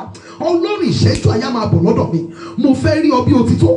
Ọlọ́run ìṣẹ́jú àyá, àní mo fẹ́ rí ọ bí òtítọ́, mo fẹ́ rí ọwọ́ agbára rẹ. Ọlọ́run ìṣẹ́jú àyá, ó yá máa bọ̀ lọ́dọ̀ mi, èmi Olúwa yẹmi. Mo fẹ́ rí ọwọ́ iṣẹ́ rẹ, mo fẹ́ rí ọwọ́ agbára rẹ nínú ayé mi. Ọlọ́run ìṣẹ́jú àyá, ó yá máa bọ̀ lọ́dọ̀ mi. Ó yá àdúrà ní orúkọ Jésù, ní orúkọ Jésù, ní orúkọ Jésù Kristi ti Násárẹ́tì. Ọlọ́run ìṣẹ́jú àyá, ó yá máa bọ̀ lọ́dọ̀ mi ní orúkọ Jésù Olùgbàlà. Ọlọ́run ìṣẹ́jú àyá, ó yá máa bọ̀ lọ́dọ̀ mi. Ọlọ́run ìṣẹ́jú àyá, ní orúkọ Jésù Olùgbàlà, ó yá máa bọ̀ lọ́dọ̀ mi ní orúkọ Jésù Kristi. Ọlọ́run ìṣẹ́jú àyá, ó yá máa bọ̀ lọ́dọ̀ mi. Àti èmi àtàwọn ọmọ tí ó fi fún mi àtọkọ, àti gbogbo àwa pray your way through members, àti gbogbo àwọn interpreters lórí programming. Ọlọ́run ìṣẹ́jú àyá, ní orúkọ Jésù Olùgbàlà, ó yá máa bọ̀ lọ́dọ̀ wa ní orúkọ Jésù Kristi ti Násárẹ́tì. Ọlọ́run ìṣẹ́jú àyá, ó yá máa bọ̀ lọ́dọ̀ wa ní orúkọ Jésù Olùgbàlà. Ọlọ́run ìṣẹ́jú àyá, ó yá máa bọ̀ lọ́dọ̀ wa. A fẹ́ rí ọwọ́ agbára rẹ, a fẹ́ rí iṣẹ́ rẹ nínú ayé wa kí ó tó di ọjọ́ Friday ní orúkọ Jésù Olùgbàlà. A fẹ́ fi gbogbo èyí fún ọ, a fẹ́ fi gbogbo ògo fún ọ, a fẹ́ kí o yí ọrọ̀ kó padà sí wa, a fẹ́ kó yí ẹ̀gàn wa padà sí ẹ̀rín, a fẹ́ kó yí ẹ̀yẹ̀yẹ́ wa padà sí ayẹyẹ ní orúkọ Jésù Olùgbàlà. Ọlọ́run ìṣẹ́jú àyá, ó yá máa bọ̀ lọ́dọ̀ wa ní orúkọ Jésù Kristi. Ọlọ́run ìṣẹ́jú àyá, ó yá máa bọ̀ lọ́dọ̀ wa. Ọlọ́run ìṣẹ́jú àyá, ó yá máa bọ̀ lọ́dọ̀ wa. Jésù Kristi Olúwa wa, Jésù Olúwa wa. Ní ìgbà kẹta, mọ́mì dádì ẹ jẹ́ ká pe orúkọ Jésù. Ọlọ́run ìṣẹ́jú àyá, jẹ́ rí ọ lórí ọ̀rọ̀ àwọn ọmọ mi, jẹ́ rí ọ. Mọ́mì dádì, Ọlọ́run lè gbé àwọn ọmọ yín dìde tó jẹ́ pé kò dẹ̀ ní ní yín lára. Ọlọ́run lè gbé àwọn ọmọ wa dìde tó lè jẹ́ pé kò ní ní wa lára. Ọlọ́run á dẹ̀ lọ wá ẹnìkan, á lọ wá wọn jáde fún àwọn ọmọ wa. Á dẹ̀ lọ wá ẹnìkan, kò jẹ́ dandan ká mọ̀ rí, kò jẹ́ dandan ká rí ẹnìyẹn rí, ṣùgbọ́n á gbé ọ̀rọ̀ àwọn ọmọ wa, á gbèrò. Madam, ẹ fọkàn yín balẹ̀, mo tiẹ̀ láìkọ́ ọmọ yìí ni. At a point, nírú àwọn ìyanu bẹ́ẹ̀, ọkàn èèyàn máa ṣe bí mi ì mọ ẹni rí, mi ì rí wọn rí. Wọ́n ṣe wá sọ wípé dandandandan wọ́n fẹ́ mú ọmọ mi travel. Wọ́n ṣe wá sọ pé dandandandan àwọn làwọn máa bá mi wáṣẹ́ fún ọmọ mi. Wọ́n ṣe gbọ́dọ̀ ọmọ mi rù bí ilé. Mọ́mì ẹ fọkàn yín balẹ̀. Nígbà tí ẹ bá máa wá gbéra bóyá lọ sọ́dọ̀ pastor church, dáàdi ẹjọ́ bá mi gbàdúrà, mi ì mọ ẹni yìí. Ọlọ́dà á lè rọra jẹ́ kó yẹ yín pé ènìyàn bí áńgẹ́lì ni. Ọlọ́run ló mọ̀ ọmọ ọ̀run. Ọlọ́run ìṣẹ́jú àyà lórí àwọn ọmọ mi jẹ́ rí ọ. Ọlọ́run ìṣẹ́jú àyà lórí iṣẹ́ mi tí ò lọ déédéé jẹ́ rí ọ. Ọlọ́run ìṣẹ́jú àyà lórí condition tí mo wà yìí jẹ́ rí ọ. Ọlọ́run ìṣẹ́jú àyà mọ́mì dáàdì èmi ò mọ report tẹ́ gbà, èmi ò mọ medical report tí wọ́n ti fún yín, ṣùgbọ́n tí mo sọ lélẹ́yìí Bíbélì sọ wípé ta lẹni tó ń wí tí sì ń ṣe nígbà tí Ọlọ́run kò pàṣẹ rẹ̀. Èmi ò mọ tí wọ́n ti sọ lòdì nípa ìgbésí ayé mi àtẹ̀yìn, ṣùgbọ́n tí mo sọ tẹ́lẹ̀ rẹ̀ rí ní àárọ̀ yìí, Ọlọ́run ìṣẹ́jú àyà ó yá kó gbé gbogbo ọ̀rọ̀ òdì mi lórí ayé wa. Ohun tí ayé sọ wípé kò ní work fún èmi àtẹ̀yìn, ohun rere tí ènìyàn ti sọ wípé kò ní bọ́ sí fún èmi àtẹ̀yìn, ní orúkọ Jésù olùgbàlà, nítorí àánú Ọlọ́run ní àárọ̀ yìí ó yá kó bọ́ sí fún wa. Ọlọ́run ìṣẹ́jú àyà ó yá máa bọ̀ lọ́dọ̀ èmi Olúwayẹmí. Ọlọ́run ìṣẹ́jú àyà ó yá máa bọ̀ lọ́dọ̀ àwọn ọmọ mi. Ọlọ́run ìṣẹ́jú àyà ó yá máa bọ̀ lọ́dọ̀ ọkọ mi ní orúkọ Olúwa. Situation tí a wà yìí tí ènìyàn ti sọ wípé a ò ní bọ́ nínú rẹ̀, wípé omijé la máa fi lo ayé wa, ó yá Ọlọ́run ìṣẹ́jú àyà yí padà. Ọlọ́run ìṣẹ́jú àyà kí o tó di Friday ó yá pa mí lẹ́rìn ayọ̀. Ọlọ́run ìṣẹ́jú àyà kí o tó di Friday ọ̀sẹ̀ yìí, arúgbó ìgbàanì pa mí lẹ́rìn ayọ̀. Ó yá àdúrà ní orúkọ Jésù, ní orúkọ Jésù, ní orúkọ Jésù Kristi ti Násárẹ́tì. Ọlọ́run ìṣẹ́jú àyà kí o tó di ọjọ́ Friday ọ̀sẹ̀ yìí ó yá máa bọ̀ lọ́dọ̀ wa. Jẹ́ kí àwọn ènìyàn mọ̀ wípé o ti dé sọ́dọ̀ wa, àtẹ̀mí àtàwọn ọmọ tí o fi fún mi àtọkọ àti gbogbo àwa pray always remember àti gbogbo àwọn interpreters lórí programme. Ọlọ́run ìṣẹ́jú àyà máa bọ̀ lọ́dọ̀ wa ní orúkọ Jésù Kristi ti Násárẹ́tì. Ọlọ́run ìṣẹ́jú àyà máa bọ̀ lọ́dọ̀ wa ní orúkọ Jésù olùgbàlà. Ọlọ́run ìṣẹ́jú àyà máa bọ̀ lọ́dọ̀ wa ní orúkọ Jésù Kristi ti Násárẹ́tì. Ọlọ́run ìṣẹ́jú àyà máa bọ̀ lọ́dọ̀ wa ní orúkọ Jésù olùgbàlà. Ọlọ́run ìṣẹ́jú àyà máa bọ̀ lọ́dọ̀ wa ní orúkọ Jésù olùgbàlà. Ọlọ́run ìṣẹ́jú àyà máa bọ̀ lọ́dọ̀ wa ní orúkọ Jésù olùgbàlà. Ọlọ́run ìṣẹ́jú àyà máa bọ̀ lọ́dọ̀ wa ní orúkọ Jésù olùgbàlà. Ohun tí ayé sọ pé kò lè bọ́ sí fún wa ní rere, Ọlọ́run ìṣẹ́jú àyà ó yá fi àánú ṣe yọrí ní orúkọ Jésù olùgbàlà. Ọlọ́run ìṣẹ́jú àyà ó yá fi àánú ṣe yọrí Jésù Kristi Olúwa wa. Ọlọ́run ìṣẹ́jú àyà ta mí lọ́rẹ ohun tí ayé mi nílò. Ayé àwa kan nílò àlàáfíà, ayé àwa kan nílò ìfọ̀kànbalẹ̀, ayé àwa kan ó nílò olórí aláàánú àti olùrànlọ́wọ́. Ayé àwọn kan nílò iṣẹ́ gidi, iṣẹ́ tí wọ́n ń ṣe kò yàtọ̀ sí iṣẹ́ téèyàn míì ń ṣe presently kò yàtọ̀ sí bí pé èèyàn ń ṣiṣẹ́. Iṣẹ́ téèyàn míì ń ṣe kò lè bọ́ ẹnu fúnra ẹ̀ débi tó ti lè bọ́ ẹnu èèyàn méjì mẹ́ta. Ọlọ́run ìṣẹ́jú àyà máa bọ̀ lọ́dọ̀ mi, ta mí lórí ohun tí ayé mi nílò. Ọlọ́run ìṣẹ́jú àyà ta mí lórí ohun tí ayé mi nílò. Ayé mi nílò àlàáfíà gbígbé, ayé mi nílò ìṣẹ́gun lójú oorun lójú àlá. Kéèyàn míì tó la kó tó di ojú báyìí ó ti bọ́ sínú àlákàlà. Kéèyàn míì tó di ojú ádàbí kó já sí kòtò. Ọlọ́run ìṣẹ́jú àyà fún mi lóhun tí ayé mi nílò. Ayé mi Olúwayẹmí nílò kankan. Mọ́mì dádì mi ò mọ ti yín níbi tí ẹ wà yẹn. Mo fẹ́ kí ẹ gba àdúrà pẹ̀lú gbogbo ipá àti agbára yín.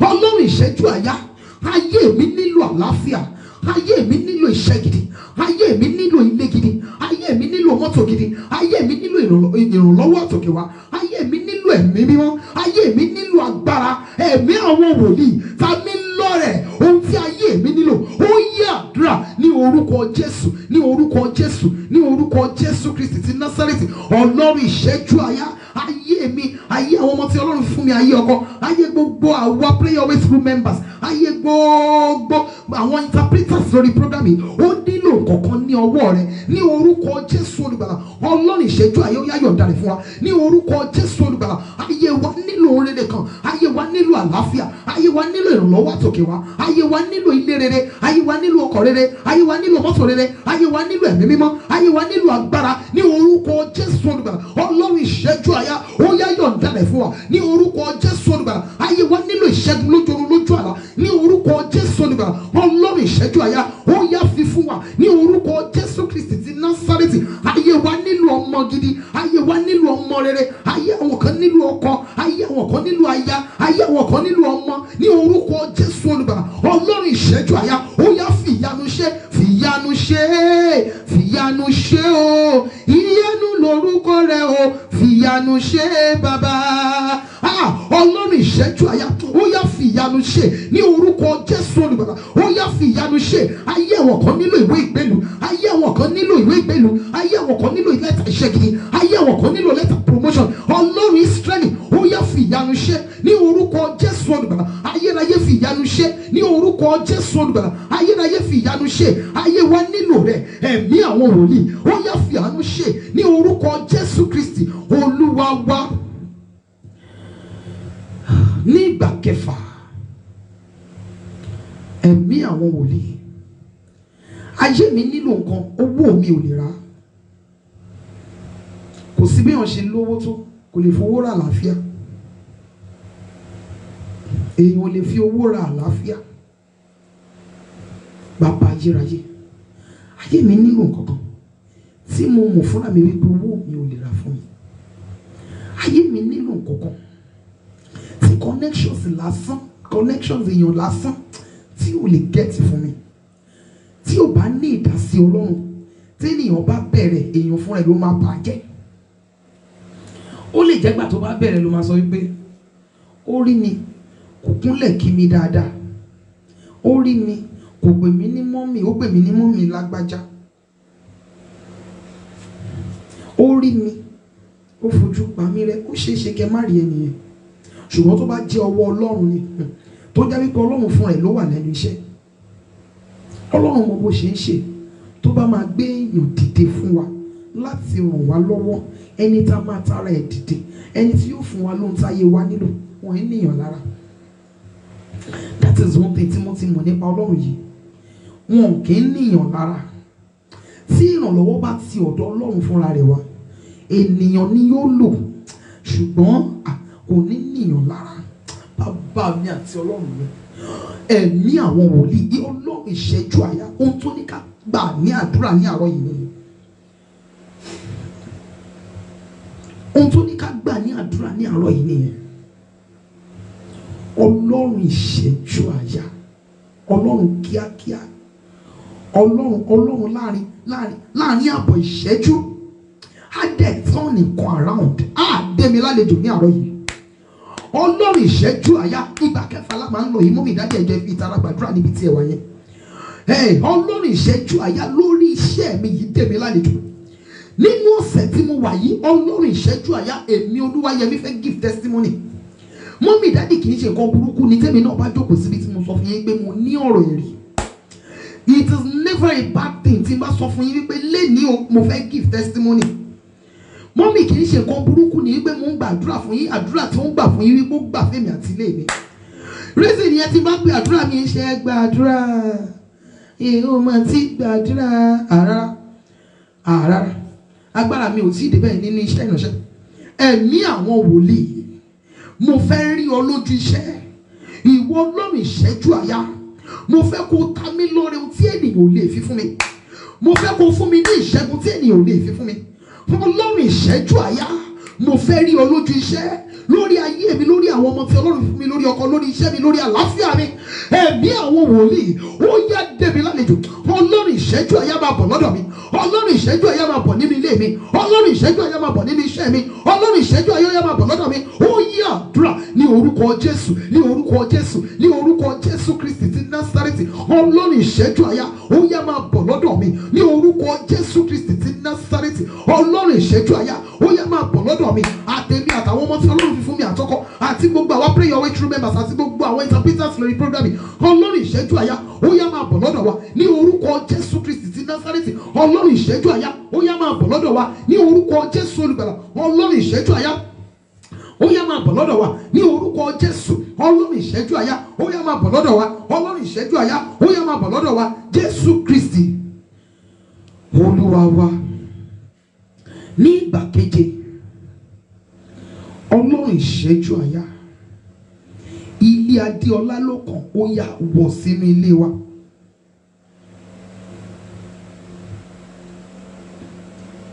Ọlọ́run ìṣẹ́jú àyà, ilé Adéọlá ló kàn, ó yá dé sínú ilé wa. Ọlọ́run ìṣẹ́jú àyà, lórí àwọn ọmọ tó fi fún mi mo fẹ́ rí ọ, lórí ìlàkọjá àti ìdojúkọ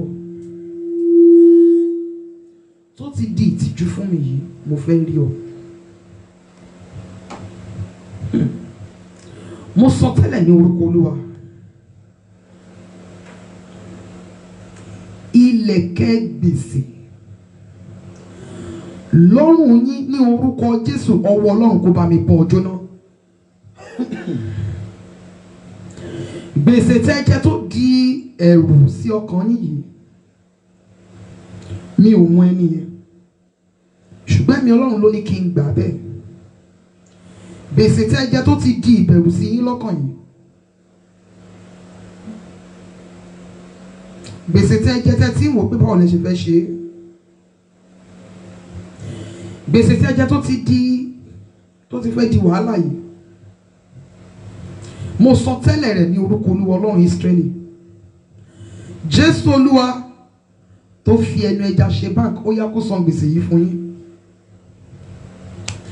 Kí ó tó di ìgbà tí ẹni yẹn dá fún yín, mi ò mọ ẹni yìí, ṣùgbọ́n ẹni ogbó ìgbàanì ló ní gbà wípé ẹni yìí jẹ gbèsè, ìbẹ̀rù tó wà ní ọkàn ẹ̀gàn ò jẹ́ kó rọrùn sùn mọ́. Mi ò mọ ẹni yìí o, ṣùgbọ́n tí ò bá sí ẹni yìí nínú ìpàdé àdúrà yìí ní àròyé Ọlọ́run ní sọ̀rọ̀ débẹ̀. Gbèsè tẹ́ jẹ́ yẹn tó di ẹ̀rù sí yín lọ́kàn kó tó di ìgbà tí wọ́n dá fún yín, alágbára nínú àwọn ọ̀run ó yá kó san gbèsè yẹn lọ́nà tẹ́ ẹ̀ lérò, lọ́nà tẹ́ ẹ̀ lérò, lọ́nà tẹ́ ẹ̀ rò. Mo sọ tẹ́lẹ̀ rẹ̀ ní orúkọ Olúwa, lọ́nà tẹ́ fi máa wò pé nítòótọ́ Ọlọ́run ló ṣe é, lọ́nà tẹ́ fi máa mọ̀ wípé nítòótọ́ ọwọ́ Ọlọ́run lélẹ́yìí. Mi ò mọ bí gbèsè náà ṣe kéré tó, mi ò mọ bó ṣe pọ̀ tó, ṣùgbọ́n kó tó di ìgbà tí wọ́n dá fún yín, alágbára nínú àwọn ọ̀run Ọlọ́run ìṣẹ́jú àyà kó san gbèsè yẹn lọ́nà tẹ́ fi máa mọ̀ wípé nítòótọ́ ọwọ́ Ọlọ́run ló wà lẹ́nu iṣẹ́. Mo sọ tẹ́lẹ̀ rẹ̀ ní orúkọ Ọlọ́run àwọn ọmọ ogun, Jésù Kristi ti Násárẹ́tì fúnra rẹ̀ ó yá kó san gbèsè yìí. Jésù Olúwa wa, ẹja sọ fún Ọlọ́run Ísírẹ́lì, ẹ̀ẹ̀kejì lánàá yìí, Ọlọ́run ìṣẹ́jú àyà ó yá máa bọ̀ lọ́dọ̀ mi, inú ilé Adéọlá ló kàn, ó yá máa bọ̀ nínú ilé wa. Ọlọ́run ìṣẹ́jú àyà ó yá dé sínú ilé wa. Ọlọ́run ìṣẹ́jú àyà ó yá dé sínú ilé mi. Mo fẹ́ rí ọ ní kíákíá, ní kọ́kọ́ láàrin 24 hours, láàrin 24 hours, láàrin wákàtí mẹ́rìnlélógún. Ọlọ́run ìṣẹ́jú àyà mo fẹ́ rí iṣẹ́ rẹ. Ọlọ́run ìṣẹ́jú àyà láàrin 24 hours, kí ó tó pé 24 hours tí mo gba àdúrà yìí, Ọlọ́run ìṣẹ́jú àyà mo fẹ́ rí ọ. Ó yá dé, ó yá máa bọ̀ lọ́dọ̀ mi. Ó yá àdúrà ní orúkọ Jésù, ní orúkọ Jésù, ní orúkọ Jésù Kristi ti Násárẹ́tì.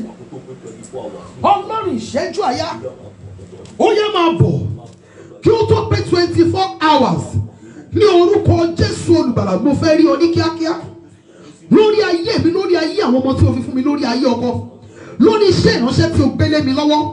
Ọlọ́run ìṣẹ́jú kíákíá, Ọlọ́run ìṣẹ́jú àyà kí ó tó pé 24 hours.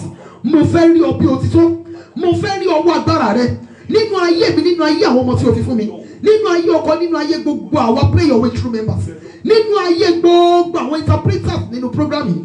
Mo fẹ́ rí ọ bí o ti tó. Ọlọ́run ìṣẹ́jú àyà ó yá na ọwọ́ agbára.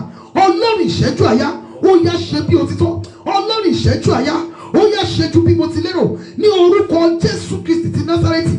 Láàrin 24 hours mo fẹ́ ká ní ẹ̀rí tí yóò mì ayé, mo fẹ́ ká ní ẹ̀rí tí yóò sọ ìtàn ayé wa di ọ̀tun ní orúkọ Jésù. Mo fẹ́ ká ní ẹ̀rí tí yóò fún wa ní ohun rere. Ọlọ́run ìṣẹ́jú àyà ó yá fàánú ṣe. Jésù Kristi Olúwa wa. Ọlọ́run ìṣẹ́jú àyà ó yá fún mi ní ìtàn tuntun. Lẹ́yìn eléyìí ó kọ àdúrà kan. Ọlọ́run ìṣẹ́jú àyà ó yá fún mi ní ọ̀rọ̀ ẹ̀rí tuntun, fún mi ní ìtàn tuntun. Ọlọ́run ìṣẹ́jú àyà ò.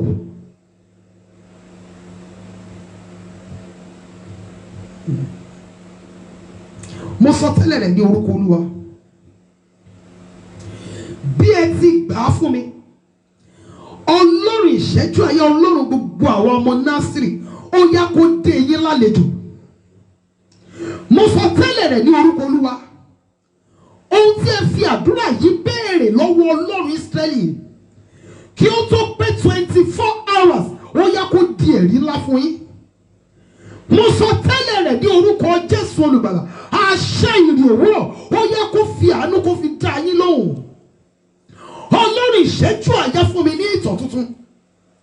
Ọlọ́run ìṣẹ́jú àyà fún mi ní ọ̀rọ̀ ẹ̀rí tuntun. Ọ̀rọ̀ ẹ̀rí téèyàn mi ní ni wípé mo sùn láyọ̀, mo jí láyọ̀, ọdún mi lẹ́kan sí, mo dẹ̀ wà ní àlàáfíà. Ọlọ́run ìṣẹ́jú àyà ó yá fún mi ní ọ̀rọ̀ ẹ̀rí tuntun, fún mi ní ìtàn tuntun. Ó yẹ àdúrà ní orúkọ Jésù, ní orúkọ Jésù, ní orúkọ Jésù Kristi ti Násárẹ́tì. Ọlọ́run ìṣẹ́jú àyà mo bẹ̀ ọ́ ní orúkọ Jésù Olùgbàlà. Ó yá dé sínú ayé mi àtẹ̀mí àtàwọn ọmọ tí Ọlọ́run fi fún mi àtọkọ ní orúkọ Jésù Olùgbàlà. Àti gbogbo àwọn pray your way through members pátápátá àti gbogbo àwọn interpreters lórí programming. Ọlọ́run ìṣẹ́jú àyà ó yá máa bọ̀ ní ọ̀dọ̀ wa, ó yá fún wa ní ìtàn tuntun, fún wa ní ọ̀rọ̀ ẹ̀rí tuntun ní orúkọ Jésù Olùgbàlà. Ọlọ́run ìṣẹ́jú àyà ó yá fún wa ní ìtàn tuntun, ó yá fún wa ní ọ̀rọ̀ ẹ̀rí tuntun. Jésù Kristi Olúwa wa. Àdúrà kẹsàn-án lélẹ́yìí. Ọlọ́run ìṣẹ́jú àyà nínú ọ̀sẹ̀ yìí jẹ́ kí n rí ọ, kí aláìgbàgbọ́ lè ti pasẹ̀ mi gbà ọ́ gbọ́. Ọlọ́run ìṣẹ́jú àyà, àlàáfíà tó sọnù nínú ilé mi fi àánú dá a padà. Ọlọ́run ìṣẹ́jú àyà, àlàáfíà tó sọnù nínú ilé mi ó yá fi àánú dá a padà. Àlàáfíà tó sọnù ní àgọ́ ara mi, Ọlọ́run ìṣẹ́jú àyà fi àánú dá a padà. Ọlọ́run ìṣẹ́jú àyà, olóore tí mo fi àìmọ̀kan sọnù, aláàánú tí mo fi àìmọ̀kan sọnù, olùrànlọ́wọ́ tí mo fi àìmọ̀kan sọnù, Ọlọ́run ìṣẹ́jú àyà ó yá fi àánú dá wọn padà fún mi. Ọlọ́run ìṣẹ́jú àyà, fi àánú dá wọn padà fún mi láàrin 24 hours. Àní mo fẹ́ ní ẹ̀rí lórí àdúrà yìí, mo fẹ́ ní testimony lórí àdúrà tí mo gbà yìí. Ọlọ́run ìṣẹ́jú àyà ó yá máa bọ̀ lọ́dọ̀ mi. Ó yá àdúrà ní orúkọ Jésù, ní orúkọ Jésù, ní orúkọ Jésù Kristi ti Násárẹ́tì. Alágbára nínú àwọn ọ̀run, kí ó tó pé 24 hours tí a gba àdúrà yìí, Ọlọ́run ìṣẹ́jú àyà ó yá fún wa ní ọ̀rọ̀ ẹ̀rí tuntun ní orúkọ Jésù Olùgbàlà. Ohun rere tí ó sọnù nínú ilé wa, nínú ayé wa, nínú iṣẹ́ wa, Ọlọ́run ìṣẹ́jú àyà ó yá fi àánú dá a padà. Ó yá fi àánú dá a padà. Arúgbójó fi àánú dá a padà. Ẹ̀mí àwọn wòlíì fi àánú dá a padà. Jésù Kristi Olúwa wa. Jésù Olúwa wa. Mo wà ní Ìṣe àwọn Àpọ́stélì, Acts of Apostles chapter 11 verse 26. True Christian.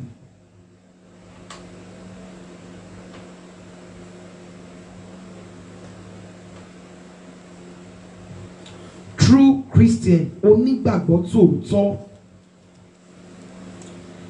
Nígbà tí ó sì rí, ó mú wá sí Áńtíókù, ó sì ṣe. Fún ọdún kan gbáko ni wọ́n fi ń bá ìjọ péjọpọ̀, tí wọ́n sì kó ènìyàn pípọ̀. Ní Áńtíókù ni a sì kọ́ pé àwọn ọmọ ẹ̀yìn ní Kìrìsìtíẹ́nì. Praise the mighty Jesus. Onígbàgbọ́ tòótọ́. Ta ni a lè pè ní onígbàgbọ́ tòótọ́? Ta ni a lè pè ní true Christian? Ta ni a lè pè ní ọmọ Ọlọ́run? Ó jẹ́ ẹni tó ti fi ayé rẹ̀ fún Jésù Olúwa. Ó jẹ́ ẹni tó ń tọ̀ Jésù lẹ́yìn. Ó jẹ́ ẹni tó bẹ̀rù Ọlọ́run. Púpọ̀ nínú àwa ènìyàn la máa ń pe ara wa ní Kìrìsìtíẹ́nì. Ṣùgbọ́n ìbéèrè mi ní àárọ̀ yìí ni wípé, ṣé Kìrìsìtẹ́nì ni wá ní tòótọ́? Kristẹni tó ṣì ń yòdì, ṣé Kristẹni ni wá ní tòótọ́? Kristẹni tó ṣì ń lépa ohun tó ju agbára rẹ̀ lọ, ṣé Kristẹni ni wá ní tòótọ́? Kristẹni tó ń rojọ́ mẹ́nìkejì lẹ́yìn, ṣé Kristẹni ni wá ní tòótọ́? Kristẹni tí ò lè dáríjì ni, ṣé Kristẹni ni wá ní tòótọ́? Kristẹni tí Bíbélì ò kì í ṣe ọ̀rẹ́ ẹ̀, ṣé Kristẹni ni wá ní tòótọ́? Kristẹni tó ṣì ń ya ilé aláwo, ṣé Kristẹni ni wá ní tòótọ́? Kristẹni tó ṣì ń ya ilé oníṣègùn, tó ń sín gbẹ́rẹ́, tó ń gbé ẹbọ, ṣé Kristẹni ni wá ní tòótọ́? Kristẹni tó ń lépa àti bátọ́mọ ẹnìkejì jẹ́ kó lè fi túta rẹ̀ ṣé Kristẹni ni wá ní tòótọ́? Ṣé a ní ìbẹ̀rù Ọlọ́run nínú ọkàn wa? Tí a bá jẹ́ Kristẹni tòótọ́, ohun àkọ́kọ́ tí ó máa wà nínú ọkàn wa ní ìbẹ̀rù Ọlọ́run. Bíbélì wípé ìbẹ̀rù Ọlọ́run ní ìpilẹ̀ṣẹ̀ ọgbọ́n. Ṣé Kristẹni tòótọ́ ni èmi àtẹ̀yin? Ǹjẹ́ èmi àtẹ̀yin bẹ̀rù Ọlọ́run? Ǹjẹ́ a ní èso ẹ̀mí nínú wa? Ṣé a nífẹ̀ẹ́ ọmọ ẹnìkejì wa? Ǹjẹ́ a nífẹ̀ẹ́ ọmọ ẹnìkejì wa tọkàntọkàn wa? Ṣé a kì í ṣe ẹni tó ń wá ibi sí ọmọ ẹnìkejì wa? Mo wà ní Galatians chapter 5 verse 22. Galatians chapter 5 verse 22. Ó ní ṣùgbọ́n èso ti ẹ̀mí ni ìfẹ́, ayọ̀, àlàáfíà, ìpamọ́ra, ìwà pẹ̀lẹ́, ìṣoore, ìgbàgbọ́, ìwà tútù àti ìkóra ẹni ní ìjánu. Àwa tí a ń pe ara wa ní Kristẹni, ǹjẹ́ àwọn èso ẹ̀mí yìí ǹjẹ́ ó wà nínú wa? Bíbélì sọ wípé kí a fẹ́ràn ọmọ ẹnìkejì wa gẹ́gẹ́ bí ara wa. Ǹjẹ́ a fẹ́ràn ọmọ ẹnìkejì wa gẹ́gẹ́ bí ara wa? Ṣé kì í ṣe àfẹ́mí nìkan là ń pariwo? Tó bá ṣáà ti dá fún mi kó bàjẹ́ fún ọmọ ẹnìkejì. Tírú wà báyìí bá wà nínú ọkàn wa kì í ṣe onígbàgbọ́ tòótọ́.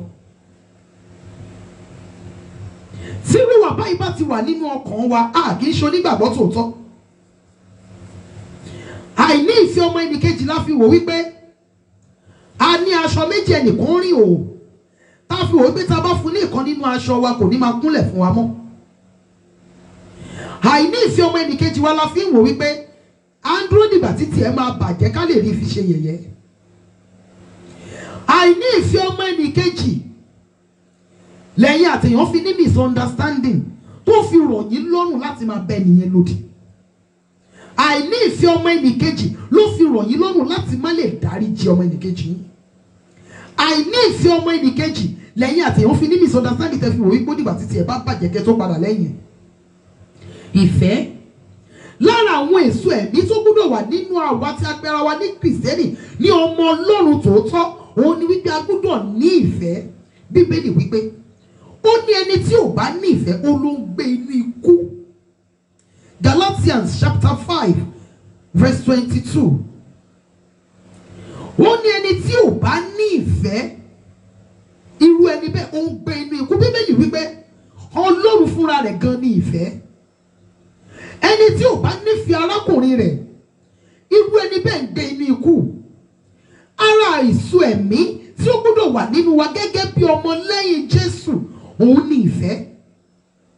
A gbọ́dọ̀ nífẹ̀ẹ́ ohun tí ń ṣe ti Ọlọ́run. A gbọ́dọ̀ wò pé ohun tí ń ṣe ti Ọlọ́run kó bàjẹ́. A gbọ́dọ̀ wò pé ohun tí ń ṣe ti Jésù Olúwa kó bàjẹ́.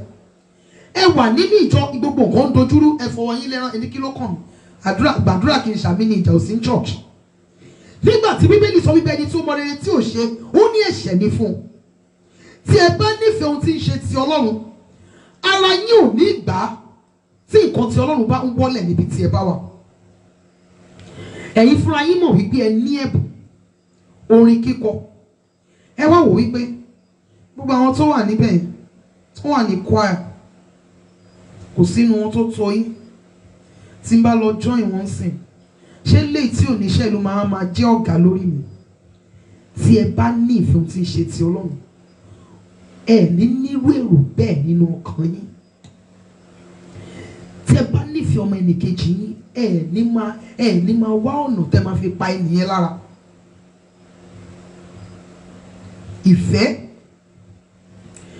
níbẹ̀ yẹn again, ayọ̀. Tá a bá jẹ́ onígbàgbọ́ ní tòótọ́, Bíbélì sọ pé ó ní ẹ máa yọ̀ ní ìgbà gbogbo, mo sì tún wí ẹ máa yọ̀. Tí èmi àtẹ̀yin bá jẹ́ onígbàgbọ́ ní tòótọ́, inú wa ò ní bàjẹ́ sí nǹkan ire ẹni ẹlẹ́ni o. Bí wọ́n bímọ ní àyíká èèyàn míì, ọ̀rọ̀ burúkú ló máa tẹnu ẹ̀ jáde. Bí wọ́n sọ fún yín pé ọmọ Mrs. Lágbájá ó máa fẹ́ ṣe wedding, àǹtá ló sọ fún yín pé ó máa gbé bẹ̀ dálẹ̀. Tó bá léèyàn kan ra mọ́tò, a ní ó ra mọ́tò, ibo ló ti ró 419 mà ní ó lè mà ní ìyàwó ló máa ń ṣe. Bí wọ́n sọ fún ẹni wípé ó máa kọ́lé, a ní o kò kọ́lé, wọ́n fi pamọ́ síbẹ̀ ni. Kò sí nǹkan rere tí wọ́n ṣe ní àyíká ẹ̀ láyé tínú ẹ̀ máa dùn sí. Tí o bá nírú èrò báyìí lọ́kàn, o ò tí ì di àtúnbí ní tòótọ́, o ò tí ì di ọmọ lẹ́yìn Kristi ní tòótọ́. Tí èmi àtẹ̀yin bá fẹ́ jẹ́ onígbàgbọ́ ní tòótọ́, a gbọ́dọ̀ máa yọ̀ nígbà gbogbo, a gbọ́dọ̀ máa yọ̀ sí nǹkan rí ọmọ ẹnìkejì. Now, ó ní àlàáfíà. Bíbélì wípé ó ní kí a máa wá àlàáfíà pẹ̀lú ènìyàn gbogbo. Ẹ jẹ́ kí a máa wá àlàáfíà pẹ̀lú gbogbo ènìyàn. Ta ló ń react ìbínú yìí? Ta ló ń react ìbínú yìí? Ta ló ń react angry emoji? Ẹjọ́ kí ẹnìyẹn tú ara ẹ̀ ṣe. Ó ní kí a máa wà ní àlàáfíà pẹ̀lú ènìyàn gbogbo. Ta lẹ́ni yìí? Wà ní àlàáfíà pẹ̀lú gbogbo ènìyàn. O lè jẹ́ Kristẹni kó jẹ́ oníjà. Kò síbi tó dé wà make sure wípé ó fa ìjà ní cause trouble. Ọkọ ò ní lè dúró sínú ilé pẹ̀lú ẹ. Ìwọ ọkọ, ìyàwó àtàwọn ọmọ ò ní lè dúró sílé pẹ̀lú ẹ. Cause trouble ni. Tí èmi àtẹ̀yin bá jẹ́ Kristẹni ní tòótọ́, a máa wà ní àlàáfíà pẹ̀lú ènìyàn gbogbo. A máa wà ní àlàáfíà pẹ̀lú ohun tí ń ṣe ti Ọlọ́run. A máa wà ní àlàáfíà pẹ̀lú gbogbo àwọn tó wà ní àyíká wa. Èèyàn míì àìsí ní àlàáfíà pẹ̀lú àwọn ènìyàn, òun ló jẹ́ kó ní high blood pressure. Ẹni tó ń bínú sí tó ń bájà ìgbọ̀n báyìí kò mọ̀ nǹkan kan. Ẹni ẹlẹ́ni tí ẹ ń ṣe tiẹ̀ bó ṣe yé ni. Ṣùgbọ́n ìwọ tó jẹ́ pé ó ń bájà, Jésù olùgbàlà. Tó bá ti dé báyìí, gbìgbìgbì ní láàyè èèyàn á máa lù. Gẹ́gẹ́ bí Kristẹni, ara ohun tí a gbọ́dọ̀ ṣe, tí ó gbọ́dọ̀ wà nínú ìwà wa, nínú ọkàn wa, ohun tí àwọn aláìgbàgbọ́ gbọ́dọ̀ kọ́ nínú wa ní àlàáfíà.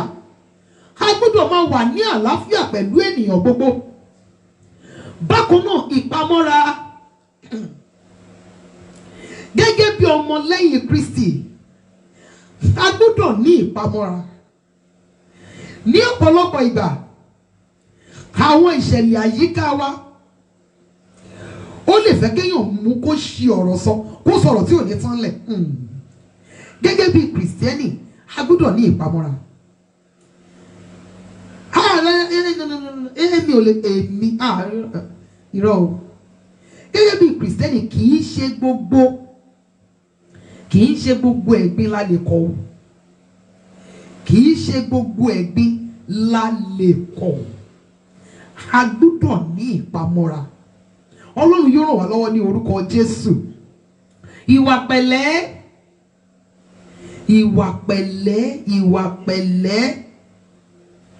Gẹ́gẹ́ bí Kristẹni tòótọ́, a gbọ́dọ̀ ní ìwà pẹ̀lẹ́. Kì í ṣe gbogbo nǹkan lèèyàn ń fi girigiri wàdúwàdú ṣe. Torí èèyàn á bà nǹkan jẹ́. Tá a bá sọ wípé a fẹ́ máa fi gbogbo ẹ̀ ṣe gọ̀ràn.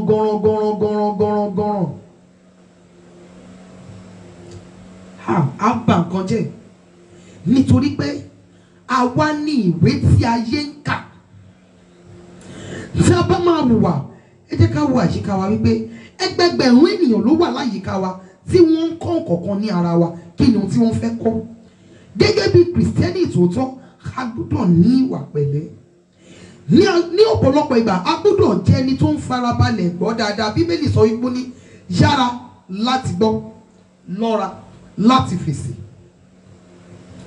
Kì í ṣe bó bá ṣe wá ní gbígbóná bẹ́ẹ̀ la ṣe gbọ́dọ̀ fún wọn lésì ní gbígbóná. Ní ọ̀pọ̀lọpọ̀ ìgbà tí a bá ṣe bẹ́ẹ̀ a ti bà ọ̀rọ̀ ẹ̀rí wa jẹ́ gẹ́gẹ́ bí kìrìsìtẹ́nì. A gbọ́dọ̀ ní ìwà pẹ̀lẹ́. Gbogbo ara àwọn nǹkan tí wọ́n gbọ́dọ̀ rí nínú wa tí a lè pè ní attributes of a good Christian, of a true Christian, of a genuine Christian.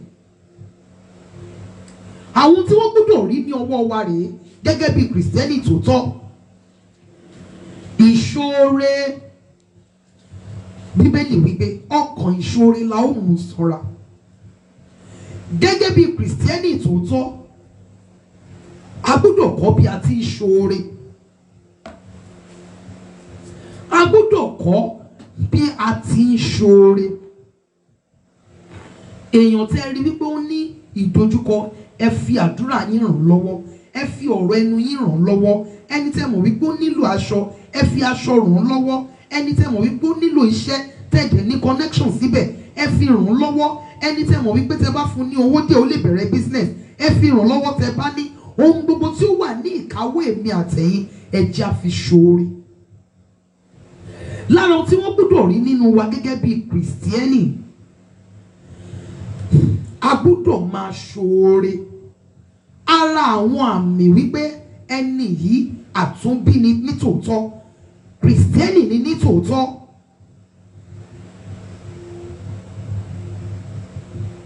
Kìrìsìtẹ́nì ni nítòótọ́.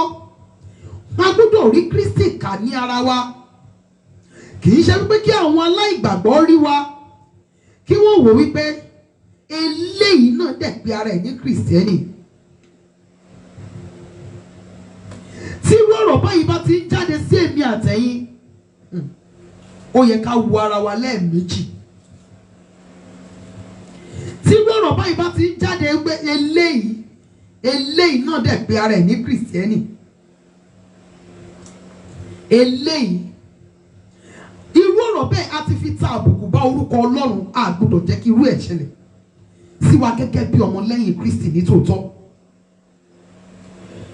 Ìgbàgbọ́. Hebrews chapter 11 verse 1 ẹ̀ ó ní ǹjẹ́ ìgbàgbọ́ ni ìjẹ́rìísí ohun tí a ń retí, ìjẹ́rìísí ohun tí a kò rí. Gẹ́gẹ́ bí kìrìsìtẹ́nì tòótọ́ a gbọ́dọ̀ jẹ́ onígbàgbọ́. Gbàgbọ́ nínú vision ara ẹ̀, gbàgbọ́ nínú vision tẹ̀mí mi. When you pray to God, have faith in Him. Wípé ohun tó béèrè ó ti rí ìgbà. Ẹni tó bá jẹ́ kìrìsìtẹ́nì ní tòótọ́ kì í ṣe oníyèméjì. Bíbélì sọ wípé ó ní oníyèméjì kò lè rí ohunkóhun gbà ní ọwọ́ Ọlọ́run. Ara àwọn àmì wa gẹ́gẹ́ bí ọmọ Ọlọ́run òun ní ìgbàgbọ́. Ara àwọn àmì wa gẹ́gẹ́ bí ọmọ Ọlọ́run òun ní ìgbàgbọ́. Yóò dára fún wa ní orúkọ Jésù Kristi. Now, ìwà tútù. Ìwà tútù. Lára àwọn àmì wa gẹ́gẹ́ bí genuine Christian, gẹ́gẹ́ bí true Christian, gẹ́gẹ́ bí born again Christian, òun ní ìwà tútù. Tí èmi àtẹ̀yìn bá ní ìwà tútù, ìyẹn ò sọ pé ká má ṣeré bó ṣe yẹ ká ṣeré. Ìyẹn ò sọ pé ká má bá àwọn ènìyàn sọ̀rọ̀. Ìyẹn ò sọ pé ká má live normal life wa. A gbọ́dọ̀ jẹ́ oníwà tútù, oníwà jàgídíjàgan. Ò kì í ṣe kìrìsìtẹ́nì tòótọ́. Dàgbòrú ò kì í ṣe kìrìsìtẹ́nì tòótọ́. Ọlọ́run yóò ran ayé ìgbàgbọ́ wa lọ́wọ́. Àti ìkóra ẹni ní ìjánu. Kìrìsìtẹ́nì tòótọ́ gbọ́dọ̀ mọ bí a ti kóra ẹni ní ìjánu. Èèyàn fi àṣírí hàn sí ọ lọ́wọ́, ó bẹ̀ sí sọ káàkiri, you are not a good Christian. Èèyàn fi àṣírí pamọ́ sí ẹ lọ́wọ́ torí wípé ẹ̀yin méjèèjì wá ní misunderstanding. Ó wá bẹ̀ sí sọ káàkiri. Irú ẹni bẹ́ẹ̀ ò kì í ṣe kìrìsìtẹ́nì tòótọ́. Ara tó fi èmi àtẹ̀yìn hàn gẹ́gẹ́ bí kìrìsìtẹ́nì tòótọ́, wọ́n ní kíkó ara ẹnu wa ká kó ní ìjánu. Kì í ṣe gbogbo nǹkan tó ń bá sọ létí wa pátápátá ló nílò èsì wa. Yes, kì í ṣe gbogbo nǹkan tí wọ́n bá sọ ní etí wa ló nílò èsì wa. Téèyàn míì bá wọ inú mọ́tò kò mọ ibi tó ti ń sọ̀rọ̀ bọ̀, ṣe rí àárín ibi tó ti bá wọn yẹn bẹ̀ náà ló ti máa join wọn. Àárín ibi tó ti bá wọn tí wọ́n ti ń sọ̀rọ̀ yẹn, àárín ibẹ̀ náà ló ti máa join wọn. Èèyàn míì á rojọ́ títí á gbàgbé ibi tó ń lọ. Gẹ́gẹ́ bí Kìrìsìtẹ́nì, a gbọ́dọ̀ jẹ́ ẹlẹ́jọ́ wẹ́wẹ́ ẹlẹ́jọ́ kẹjọ́. A gbọ́dọ̀ kọ́ bí a ti lè kó ahọ́n wa ní ìjánu. Gẹ́gẹ́ bí Kìrìsìtẹ́nì, Kristi kékèké, a gbọ́dọ̀ lè kó ahọ́n wa ní ìjánu. A gbọ́dọ̀ jẹ́ ẹni tó ń fi ẹjọ́ balẹ̀ jẹ́, bọ̀nà jẹ́, ba iṣẹ́ ìránṣẹ́ yẹn lẹ́ni jẹ́, ba ìjọ Ọlọ́run jẹ́. Ara mi wá gẹ́gẹ́ bí ọmọ lẹ́yìn Kristi, òun ni agbára wa láti kó ahọ́n wa ní ìjánu. Mo wà ní 1 Corinthians chapter 11 verse 1. 1 Corinthians chapter 11 verse 1. Ó ní ẹ máa ṣe àfarawé mi, àní gẹ́gẹ́ bí èmi ti ṣe àfarawé Kristi. Ẹ má gbàgbé wípé àwa Kristẹni yìí ni ìwé tí ayé ń kà. Tí àwọn ènìyàn yóò bá ṣe àfarawé mi àtẹ̀yìn, a gbọ́dọ̀ kọ́kọ́ ṣe àfarawé Jésù Olúwa. A gbọ́dọ̀ ṣe àfarawé rẹ̀. A gbọ́dọ̀ máa gbé ìgbé ayé wa bí ẹni tó ń retí ìpadàbọ̀ Jésù lẹ́ẹ̀kejì. Àwa gẹ́gẹ́ bí òbí, kí ni àwọn ọmọ wa ń kọ́ láti ara wa? Ṣé ìjà, ìyódì, ọ̀rọ̀ òdì, ọ̀rọ̀ kọ́rọ̀, ọ̀rọ̀ ẹ̀yìn, ṣé ò làwọn ọmọ wa ń kọ́ láti ọ̀dọ̀ wa? Àwọn ọmọ sí ìtàwọn ọmọ wa dáhùn tá a máa rojọ́ ìyá alágbájá, ìyá àtàmẹ̀dùn, bàbá alágbájá, bàbá àtàmẹ̀dùn fún wọn. If we are doing that, we are not helping their spiritual lives. Bíbélì sọ pé ní kí a máa ṣe bí òun gẹ́gẹ́ bí òun, Paul wípé kí a máa ṣe àfarawé òun gẹ́gẹ́ bí òun ti ṣe àfarawé Kristi. Nígbà tí àwa fúnra wa bá kọ̀ láti ṣe àfarawé Kristi, kí ni àwọn ènìyàn wọn fẹ́ kọ́ ní àti ara wa gẹ́gẹ́ bí Kìrìsìtẹ́nì? Àwa gẹ́gẹ́ bí ọ̀gá lẹ́nu iṣẹ́, kí ni àwọn ọmọ iṣẹ́ wa ń kọ́ láti ara wa? Ṣé ìkanra, ìjà, fífi ojú tẹ́ńbẹ́lú ènìyàn ni wọ́n ń kọ́ láti ara wa?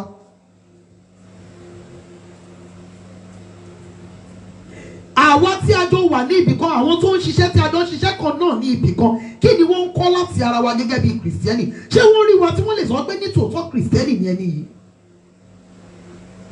Nípa ìmúra wa, ìsọ̀rọ̀ ẹnu wa, ìrìn ẹsẹ̀ wa, kí ni àwọn ènìyàn ń kọ́ láti ara wa? Gbogbo àwọn nǹkan yìí ni a gbọ́dọ̀ máa kíyèsí dáadáa.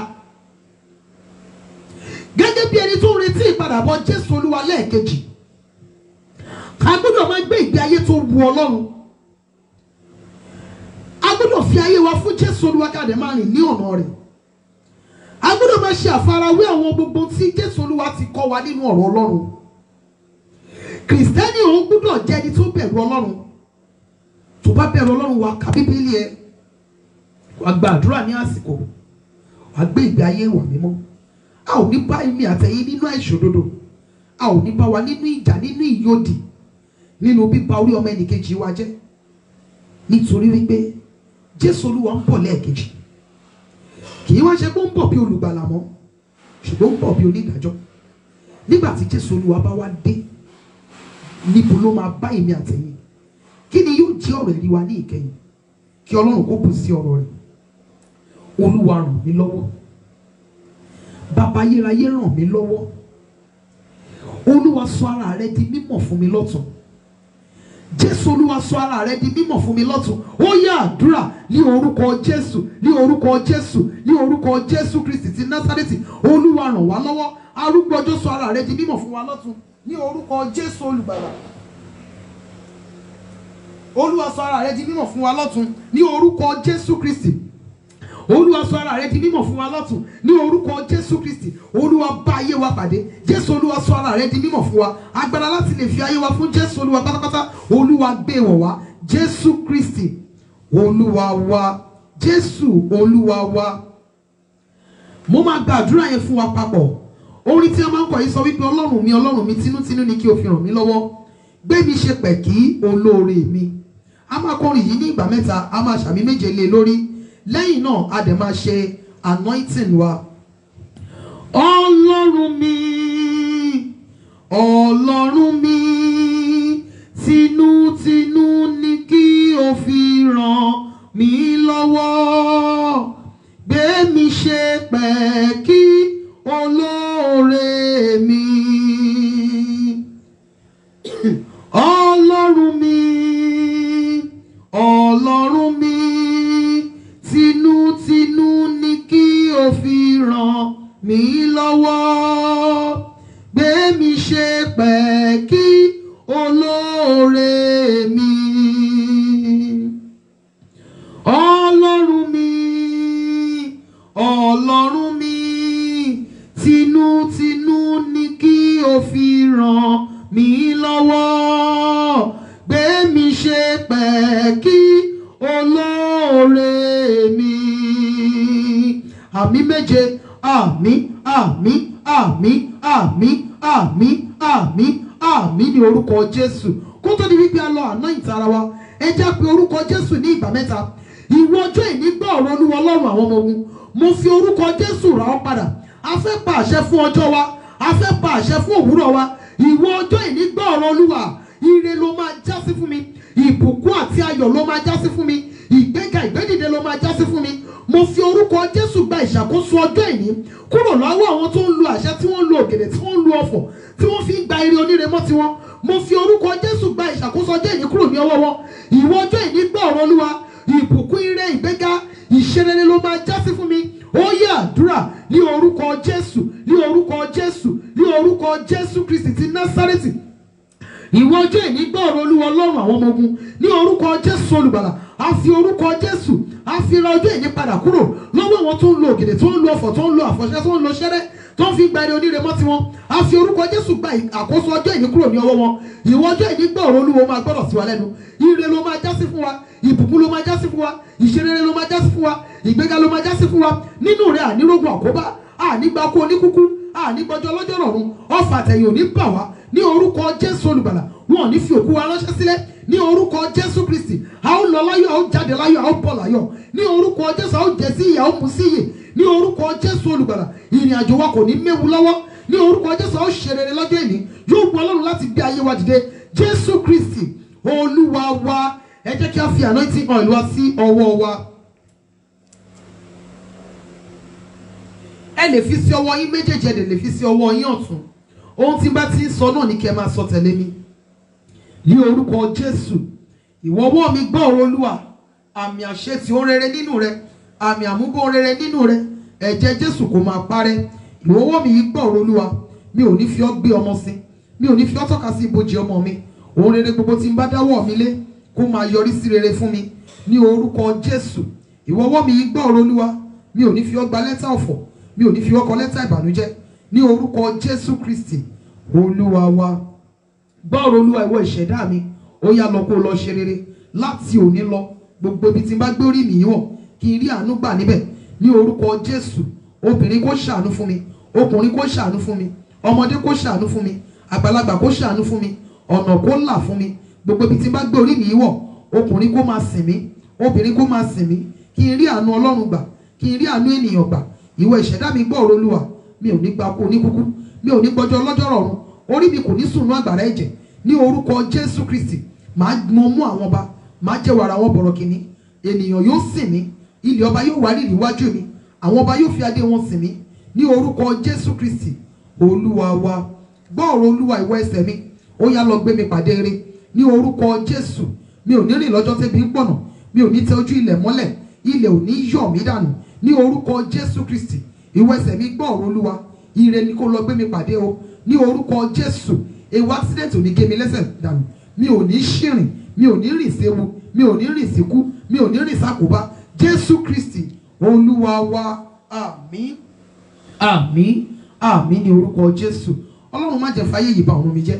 Fàánú kà mí yẹ ní ìjọba rẹ. Ó yá àdúrà ní orúkọ Jésù, ní orúkọ Jésù, ní orúkọ Jésù Kristi ti Násárẹ́tì. Ọlọ́run Ísírẹ́lì abẹ́ má jẹ́ fáyé yìí bà ọ̀run wa jẹ́. Olúwa fàánú kà wá yẹ ní ìjọba rẹ. Ní orúkọ Jésù Olúwa wa.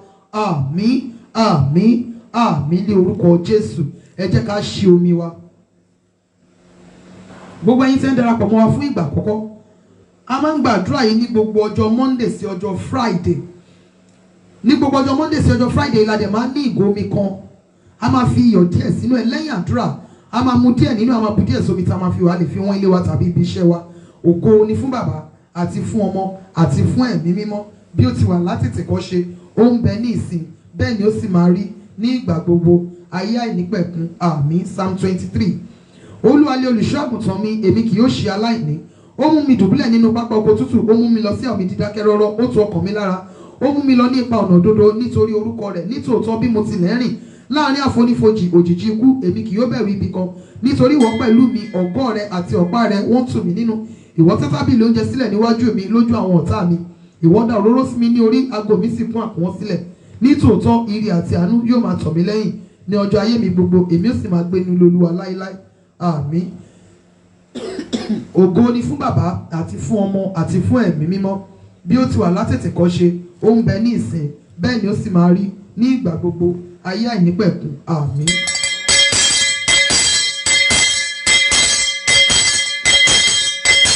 Ní orúkọ Jésù. Ọlọ́run ayérayé, Ọlọ́run ayérayé, ẹ tó bẹ́ẹ̀, ẹ jù bẹ́ẹ̀ lọ, Ọlọ́run ayérayé. Bàbá ayérayé o ṣé, Olúwa gba ọpẹ́ wa. Ọlọ́run Ísírẹ́lì gba ẹ̀yìn wa.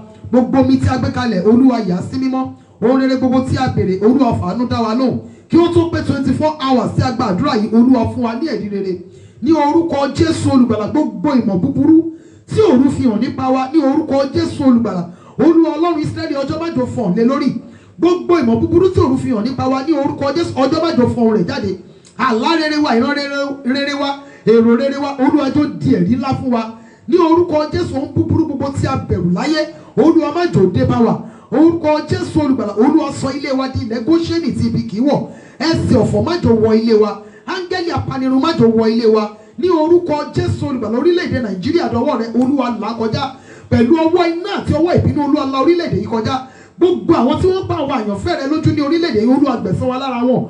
Ní orúkọ Jésù olùgbàlà, iṣẹ́ wa ní ọ̀sẹ̀ yìí, Olúwa fèrè sí. Jẹ́ ká rí ọwọ́ ìyanu rẹ. A ó máa yìn ọ́, a ó máa gbé ọ ga. Ní orúkọ Jésù Kristi Olúwa wa. Àmín. Àmín. Àmín ní orúkọ Jésù. Mo kí gbogbo ẹ̀yin mọ́mì, ẹ̀yin dádì ní orúkọ Olúwa wípé a kú àdúrà lórúkọ Jésù olùgbàlà. Àdúrà wa yóò gbà. Àdúrà wa kò ní ní ìdènà. Ẹ má jẹ́ àgbàgbé watchword wa, my secret is my strength. Ẹ jẹ́ kí a máa gbé ìgbé ayé wa gẹ́gẹ́ bí ìfẹ́ Ọlọ́run. Yóò dára fún wa ní orúkọ Jésù. It is well with us in the mighty name of Jesus. Ẹ jẹ́ ká ṣe oore ọ̀fẹ́. Ẹ jẹ́ aṣọ́re ọ̀fẹ́ ní àpapọ̀.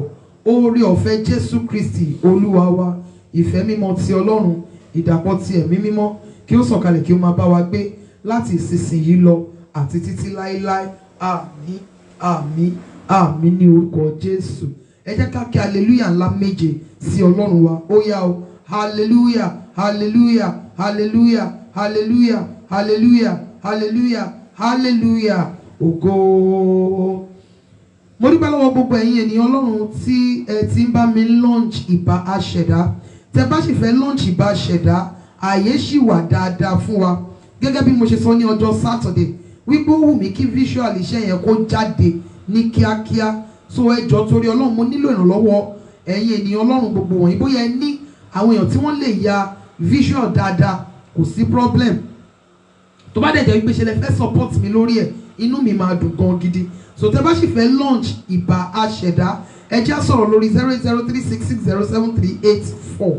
Then gbogbo ẹ̀yin tẹ́ wà in diaspora, tẹ́ fẹ́ kí n send iṣẹ́ yìí sí ẹ jọ̀ọ́, ẹ jẹ́ kí n mọye copies tẹ́ fẹ́ kí n send sí ọ̀dọ̀ yín. Yóò dára fún wa ní orúkọ Jésù Kristi. Tẹ́ bá fẹ́ launch ìbà aṣẹ̀dá, ẹ lè máa fi ránṣẹ́ sí 3010256451 Polaris Bank, Adeola Oluwayemi Susan. Ìyẹn fún launching album ìbà aṣẹ̀dá. Thank you. God bless you. Have a wonderful week. It is well with us all in the mighty name of Jesus.